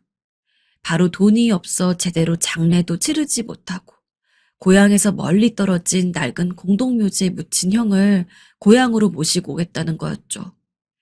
그래서 저는 고향에서 제일 경치가 좋은 땅을 샀습니다. 풍수지리 학자분까지 모셔서 힘들게 구입한 귀한 땅이었습니다. 그리고 큰형과 아버지 그리고 어머니에게 물어 할아버지와 할머니까지도 모두 그 땅에 이장을 했습니다. 그리고 비석들도 가장 화려하게 세워두었습니다. 비록 산소를 화려하게 한다고 해서 형과 아버지가 살아 돌아오는 것은 아니었지만 그냥 그렇게 하고 싶었습니다. 그렇게라도 해서 제 마음의 빚을 덜어놓고 싶었나 봅니다. 이장을 다 마치고 동그랗게 솟은 무덤을 보는데 정말 나이 먹고 눈물 같은 건 없어졌다 생각했는데 이젠 잘 생각도 나지 않는 아주 어렸던 시절 제게 웃어주던 아버지와 형이 생각나서 몇십 년 만에 처음으로 아이처럼 엉엉 울었습니다. 동생들도 어머니도 마찬가지였습니다. 그리고 제사를 지냈습니다. 미리 제일 비싸고 좋은 재료로 제사 음식을 준비했습니다. 배고파서 못 먹었던 고깃국도 올려드리고 값비싼 과일들까지 정성을 들여 제사를 지냈습니다. 돈이 없어 떠나보내는 것조차 원하는 대로 할 수 없어 힘들었던 저희 가족에게 이장 제사는 그 무엇보다도 뜻깊었습니다. 우리 둘째가 내 묵은 소원을 다 풀어주는구나. 아버지도 형도 분명 하늘나라에서 기뻐할 거다. 무엇보다 어머니가 너무 좋아하셨어요. 깊게 패인 주름진 얼굴로 눈물을 흘리시며 좋아하셨습니다.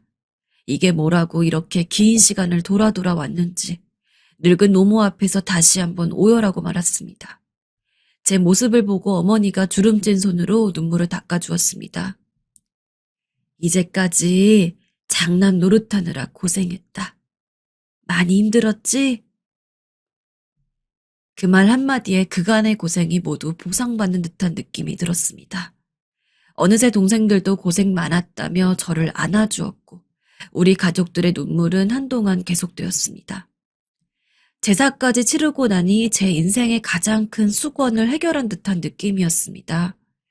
내가 할 수 있는 걸 했다는, 모두 다 해내고 말았다는 뿌듯함도 있었지만, 무엇보다도 돈 버느라 바쁘다는 핑계로 산소에 한번 제대로 가보지도 못한 것에 대한 미안함도 컸기에, 이렇게 함으로써 조금이나마 형과 아버지에게 은혜를 갚은 것만 같습니다. 특히 형은 그 어린 나이부터 우리 때문에 고생만 하다가 홀로 떠났는데, 지금도 가끔 형 생각이 날 때면 산소를 찾곤 합니다. 이제는 괜찮겠지 하면서 방문을 해도 형의 무덤 앞에서 형이 혼자 서울에서 감내해야 했을 아픔과 고통을 생각하면 제가 다 서러워서 눈물이 납니다. 가족들 응원받으며 사업을 일궈나갔던 저도 정말 어느 때는 죽고 싶은 만큼 힘들다고 생각했던 적이 있었는데, 듬직한 장남이기에 힘들다는 말도 한번 못하고 그냥 견뎌야 했을 형은 대체 얼마나 힘들었던 걸까요? 단풍 구경을 좋아했던 큰형. 이번에 무덤에 들릴 때는 그 나뭇가지라도 꺾어서 형에게 주어야겠습니다. 이번 생엔 다시 만나지 못하겠지만 형의 유서대로 다음 생에서 가족으로 다시 만날 수 있기를 간절히 바라야겠어요. 무엇이든 간절히 바라면 이루어진다잖아요. 여러분들도 주변에 고생하는 가족이 있다면 그냥 말 한마디라도 좋으니 따뜻한 응원의 말을 보내보세요. 저는 현실적으로 제가 도움이 될 수 없다는 생각에 그 말 한마디 안 했던 게 참 후회가 되거든요. 부디 형이 지금이라도 편히 쉬고 있다면 좋겠습니다. 안녕하세요. 어디에다가 하소연할 곳도 없고 친구가 이곳을 알려줘서 어렵게 사연을 보냅니다. 정말 남편 때문에 미치고 팔짝 뛸 노릇인데 제 이야기를 끝까지 들어주시고 많은 조언 부탁드립니다. 어렸을 적 어머니가 고생하던 것만 생각하면 지금 떠올려도 눈물이 날 정도입니다. 어머니는 요새 말로 효자 남편한테 잘못 걸린 케이스였습니다. 왜들 그렇게 남자들은 대리효도를 좋아하는지. 제가 어렸을 적부터 아빠의 강건한 권유로 인해서 저희 집에는 언제나 친할머니가 함께 있었습니다. 물론 아빠 입장에서는 일찍이 남편을 잃은 친할머니가 안쓰러웠을 겁니다. 당연히 자식으로서 걱정도 됐겠죠. 하지만 그러면 당연히 자식인 스스로가 돌봐야 하는 거 아닙니까? 아무리 기억을 되짚어봐도 어렸을 적 친할머니를 돌보는 것은 오로지 저희 어머니의 몫이었어요. 엄마는 왜 맨날 할머니 옆에만 있어? 아무것도 모르는 어릴 때의 제가 어머니한테 그렇게 물으면 어머니는 늘 할머니는 몸도 마음도 외로운 분이야. 그러니까 엄마가 돌봐드리는 거고. 라며 이야기했습니다. 그렇게 어머니가 할머니를 돌보느라 힘들 때 아빠는 맨날 일이 바쁘니 뭐니 핑계를 대면서 집에 들어오면 할머니에게 오늘 잘 계셨냐고 말만 몇 마디 던지고는 바로 골아 떨어지거나 아니면 본인이 좋아하는 축구 경기를 보기 바빴습니다. 그게 문제가 된다는 것을 인지했던 건 제가 중학생이 되었을 때입니다. 친할머니는 아주 나쁘신 분은 아니었지만 그렇다고 해서 어머니에게 살가운 분도 아니었습니다. 얘, 어서 밥 좀 차려라. 배고파 죽겠다. 뭘 꿈을 대는 게야. 젊은 적부터 몸이 약했다던 할머니는 나이가 들고선 움직이는 게 불편할 정도로 힘든 상황이었고, 그러다 보니까 자연스럽게 어머니를 여기저기 부려먹곤 했습니다. 하지만 문제는 주말에 어머니와 아빠가 함께 있을 때도 언제나 아들인 아빠한테는 아무 말도 안 하면서 어머니만을 불렀다는 겁니다. 할머니 자식은 아빠잖아요. 아빠 좀 시켜요. 왜 맨날 할머니 밥 차리고 집안 청소하고 그런 건 다 엄마가 해야 돼요? 뭐라고? 이놈의 기집애가 어디 할머니한테 버릇없이. 어렸던 제가 보기에도 너무 어이가 없어서 대놓고 친할머니에게 뭐라고 한 적도 있었습니다.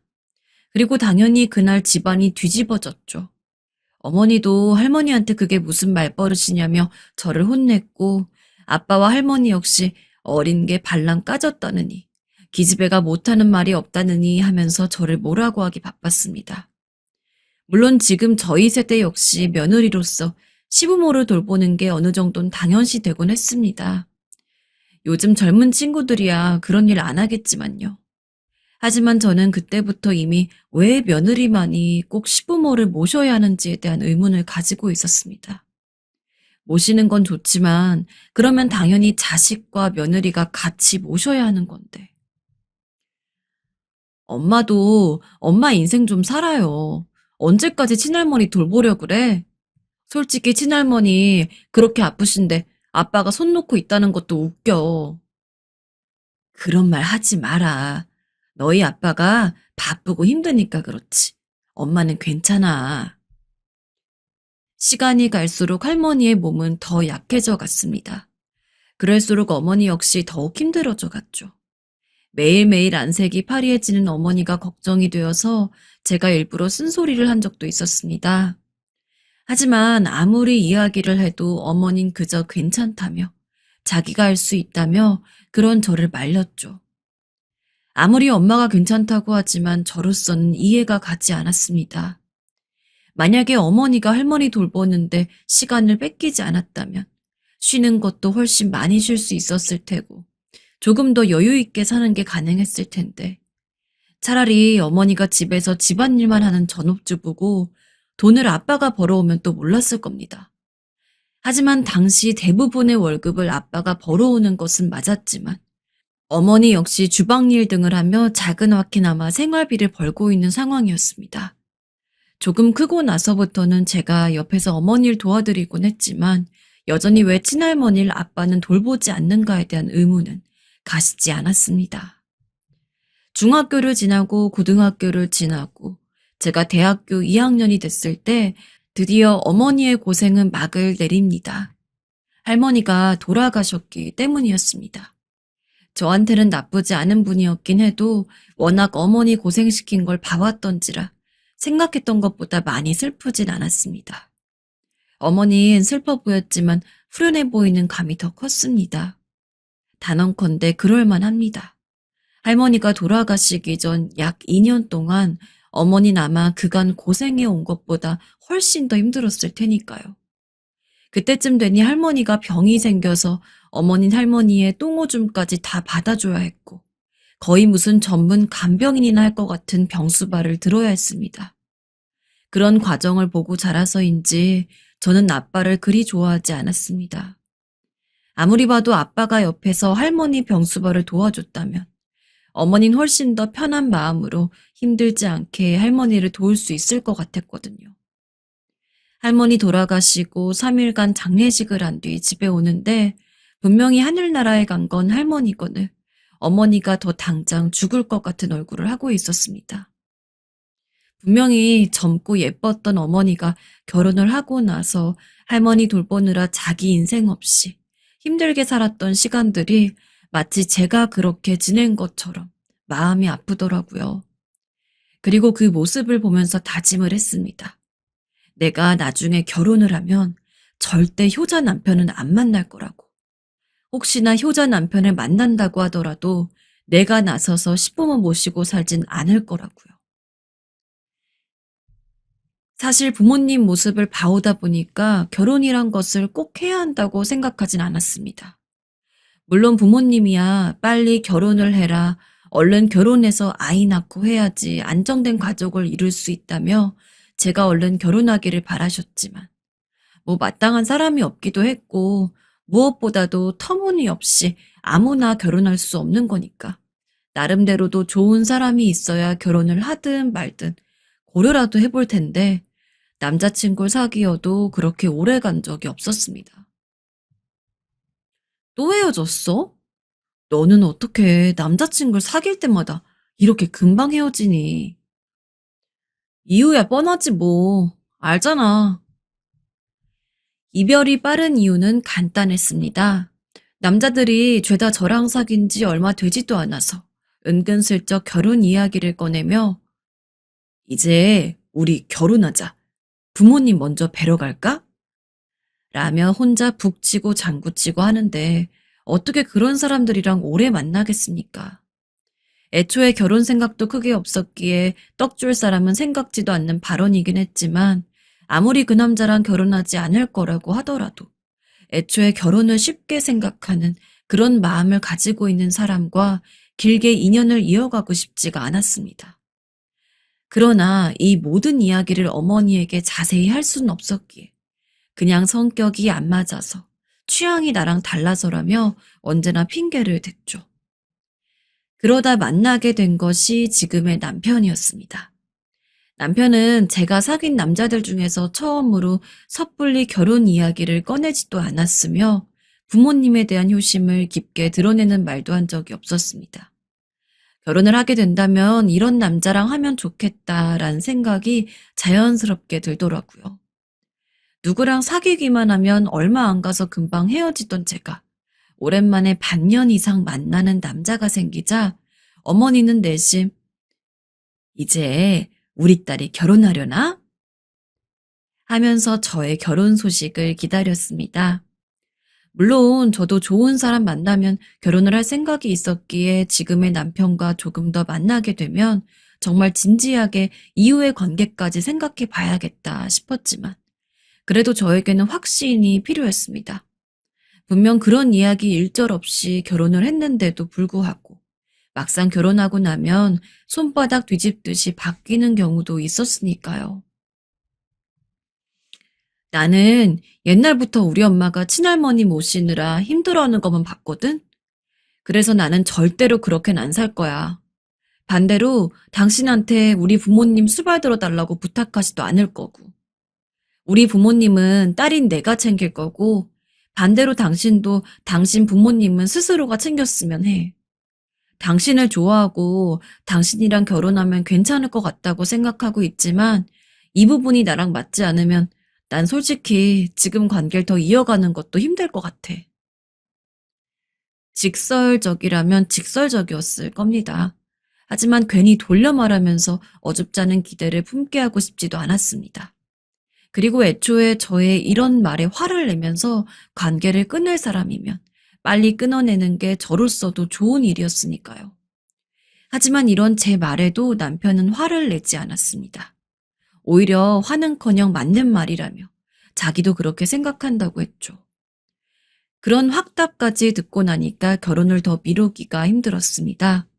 당시 남편은 35이었고 저는 32이었는데 조금 늦은 나이에 저희는 결혼을 하게 되었습니다. 제 결혼 소식을 저보다 더 좋아하는 것은 저의 어머니였습니다. 제가 하도 대리오도 원하는 남자는 안 만날 거다. 그럴 바에는 그냥 평생 혼자 살 거라고 입에 달고 다니니까 어머님 내심 제가 이러다가 진짜로 죽을 때까지 결혼을 안 할까봐 걱정을 하고 있었던 것 같은데 그래도 좋은 사람 만나서 결혼을 한다고 하니 마음이 많이 놓이신 것 같더라고요. 결혼하고 나서는 그냥 여느 부부처럼 평범하게 지냈습니다.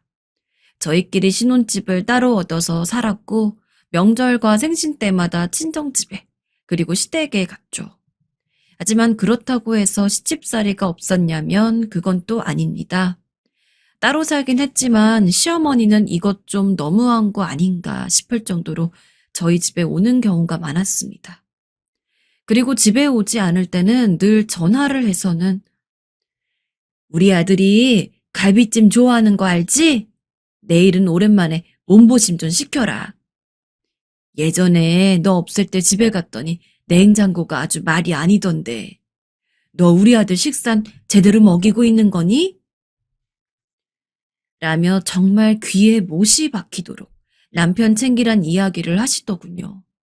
남편한테 이야기를 해도 효과는 잠깐이었습니다. 좀 연락이 안 온다 싶어서 이제는 더 이상 안 그러시겠지 하고 있으면 또 한 달 정도 지나서 은근슬쩍 집에 오고 저에게 전화를 거는 일들이 다시 늘어났습니다. 정말 엄청 스트레스를 받고 있었는데 그때 예상외로 저를 도와주신 게 바로 시아버지였습니다. 그때가 아마 추석이었을 거예요. 시댁에 가서 전을 부치고 상을 차리고 있는데 시어머니가 다가와서는 또 이것저것 잔소리를 하더군요. 계란물을 이 정도만 무치면 어떡해? 더 듬뿍 묻혀서 부쳐야 맛이 좋지. 동그랑 땡은 준비했니? 저번 추석에 네가 만들었던 게 맛이 없어 혼났다. 이번엔 간 제대로 해라. 알았니? 아휴, 아니, 너는 뭐 하나 제대로 하는 게 없니? 내가 방금 말했잖니. 계란물 더 듬뿍 묻히라고. 하나하나 알려줘야 하는 게야? 아휴, 답답해. 그래도 그 정도는 참아 넘기는 게 예의라 생각해서 정말 꾸역꾸역 네 어머님 하면서 받아 넘기고 견뎠습니다. 하지만 제가 아무런 말도 안 하니까 시어머니는 그것에 기세 등등해진 건지 밥을 먹으면서도 저한테 계속 잔소리를 하시더라고요.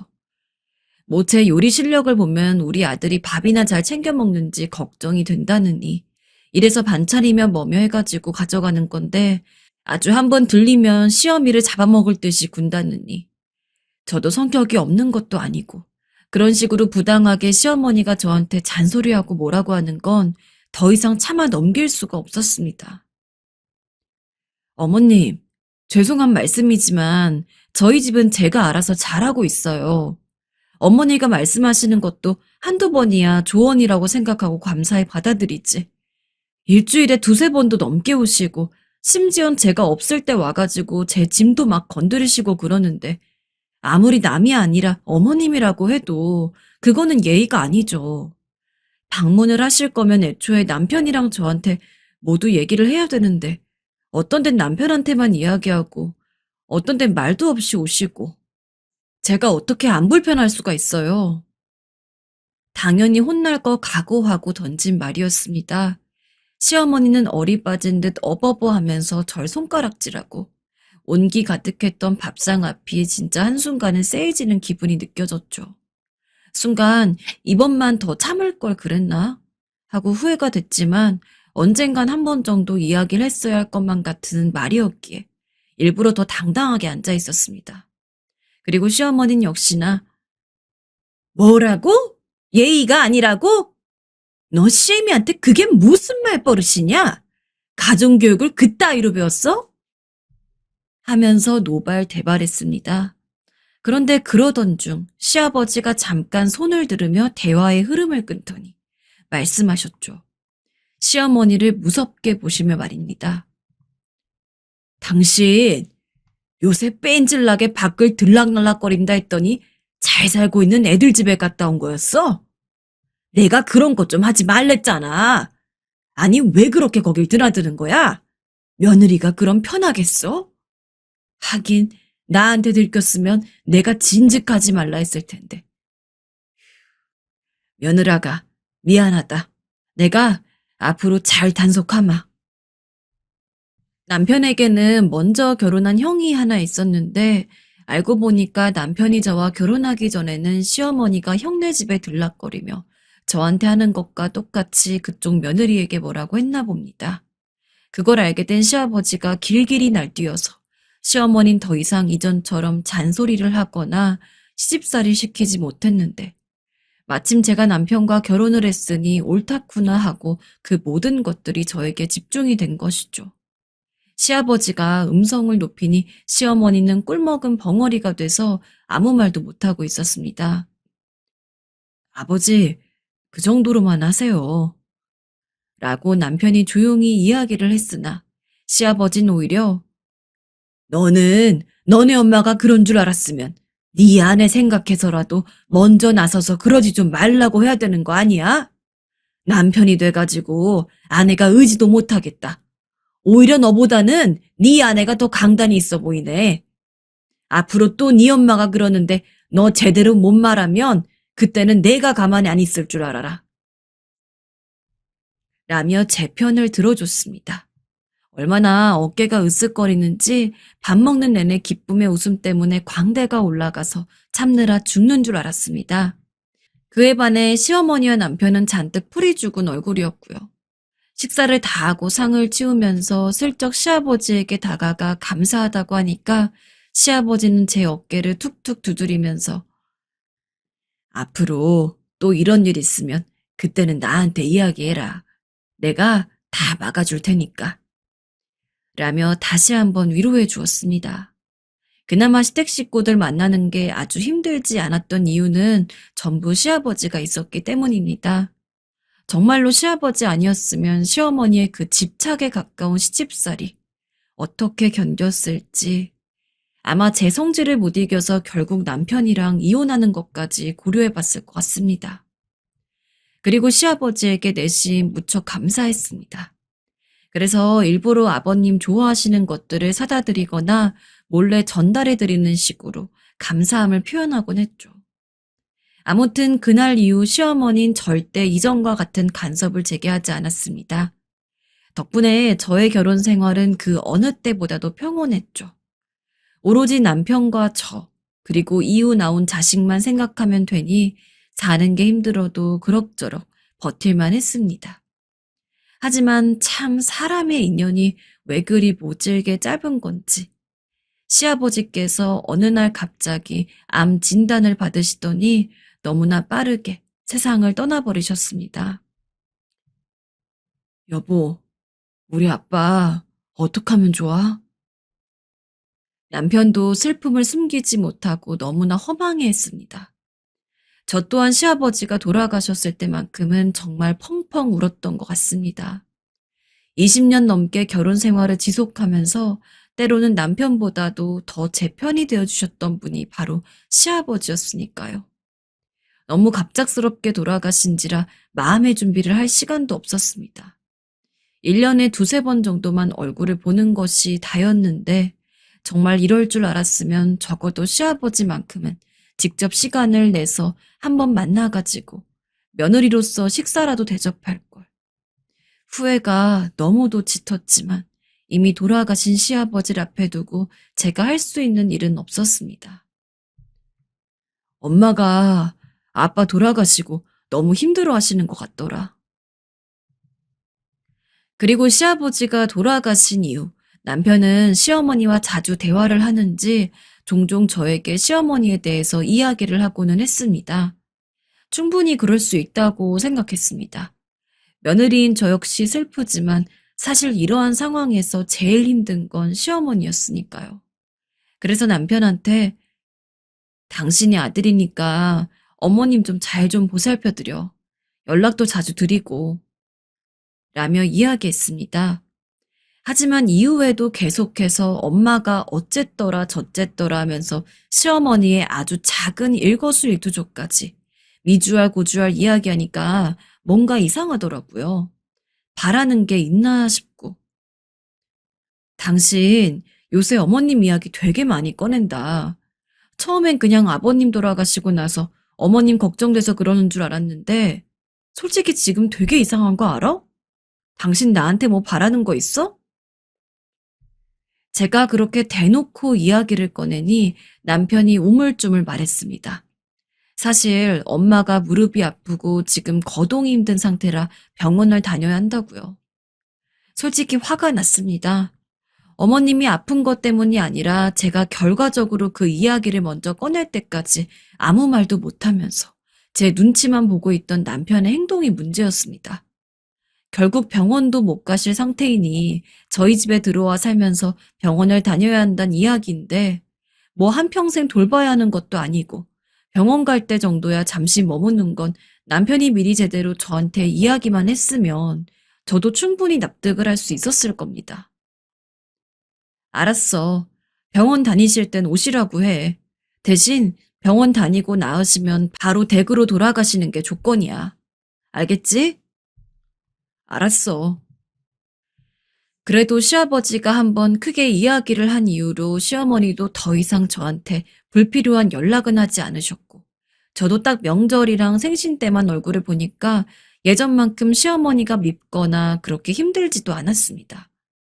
그리고 어차피 병원 갈 때만 잠시 있는 거니 그렇게 오래 계시지도 않을 거란 생각에 남편한테 흔쾌히 시어머니를 모시고 오라고 했습니다. 약 반년 정도 못 본 건데 그 사이에 시어머니는 확실히 많이 아파 보이셨습니다. 걷는 것도 절뚝거려서 남편이 옆에서 부축을 하지 않으면 굉장히 불안했고 계단을 오르내리는 것도 하나 올라가는데 몇 분을 쉬시는지.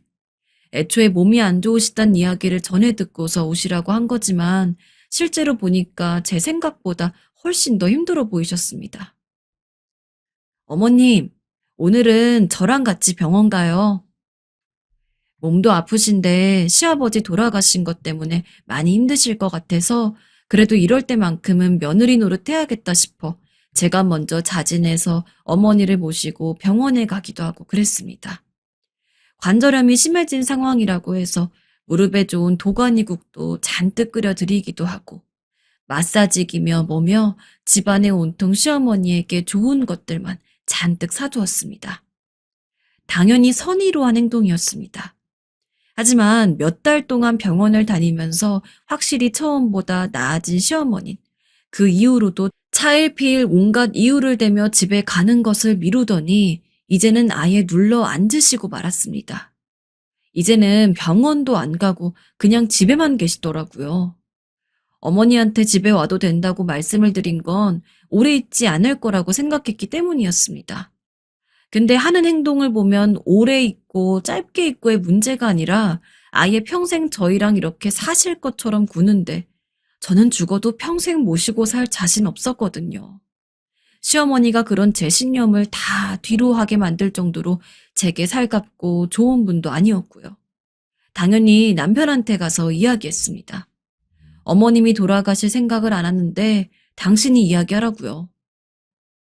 엄마가 얼마나 외롭고 쓸쓸하면 그러겠어? 그냥 엄마가 먼저 돌아간다고 할 때까지 같이 있으면 안 될까? 자식된 도리로서 아픈 엄마한테 먼저 가라고 하는 건 너무 매정하잖아. 당신은 피도 눈물도 없어? 집에서 시어머니 밥 차려주고 빨래하고 청소하는 거 하나도 안 도와준 양반이 아주 입이 트였다고 말은 잘하더군요. 어처구니가 없어서 콧방귀를 한번 뀌었습니다. 말 같지도 않은 소리 하지 마. 어머님 여기 오라고 했던 거 어머님이 병원만 한두 달 다니다가 다시 사시던 곳으로 돌아갈 거라고 약속했기 때문이야. 당신 내가 처음에 결혼할 때 그랬지? 나는 절대 못 모시고 산다고. 당신이 정 어머님이 걱정되고 같이 있고 싶으면 이 집 나가서 당신이 어머님이랑 둘이 살다가 원할 때 들어와. 그거는 내가 이해해 줄 수 있으니까. 아니면 요즘 요양원 잘 되어 있으니까 그쪽으로 알아보든지. 막상 제가 그렇게 이야기하니까 말문이 탁 막히는지 우물쭈물하던 남편이 그게 말이 되는 소리냐면서 항변했지만 저는 절대 안 된다고 딱 잘라 말했습니다. 남편이 아무리 애걸복걸해도 넘어가지 않았죠. 결국 어머님은 다시 집으로 돌아가셨는데 남편이 시위라도 하는지 그 이후로 맨날 술만 먹고 들어옵니다. 그러면서 제가 자기 엄마를 버렸다느니 어쨌다느니. 당신 똑바로 이야기해. 난 애초에 당신이 그렇게 어머님 모시고 싶으면 여기 나가서 어머님이랑 살다 와도 된다고 말까지 했어. 근데 무슨 내가 어머님을 버려. 어머님은 당신 부모야. 내 부모가 아니고 내가 모셔야 할 부모님은 따로 계셔. 그렇게 효도를 하고 싶으면 당신이 해야지. 왜 나한테 그래? 남편도 어지간히 취했는지 제게 꽥꽥 소리를 지르더군요. 이렇게 정냄이 없는 인간일 줄 몰랐다면서. 넌 찔러도 피 한 방울 안 나올 냉혈 인간이라나 뭐라나. 그 말에 기가 차서 이야기했습니다. 그럼 이참에 갈라서자고. 그랬더니 그건 싫다면서 궁시렁거리길래 만약에 우리 엄마 아프면 당신이 집안일, 빨래, 청소, 요리 다 하고 우리 엄마 모시고 맨날 병원 가고 그럴 거야? 돌아가시는 그 순간까지? 당신이 만약에 정말로 그럴 자신 있으면 어머님 다시 모시고 와. 라고 말하니 꿀먹은 벙어리처럼 아무 말도 못하는 남편의 모습을 보니 한숨만 절로 나왔습니다. 거기다가 남편은 그러더군요. 장모님을? 그건 좀. 결국 저희 엄마 모시는 건 안 되고 자기 엄만 된다는 논리죠. 대리효도는 안 시킬 것 같아서 결혼했더니 이건 뭐 사기 결혼도 아니고. 지금 몇 달째 남편과 냉전 중입니다. 서로 필요한 이야기는 하고 있지만 예전처럼 쉬는 날에 같이 붙어 앉아서 떠든다거나 그런 일은 한 번도 없었어요. 솔직히 저는 남편이 저렇게 나오는 게 이해가 안 갑니다. 처음부터 싫다고 한 이야기였고, 최소한 이번에 시어머니가 집에 왔을 때 자기가 먼저 나서서 다 챙기는 모습을 보였으면 저도 생각만이라도 긍정적으로 해봤을 거예요.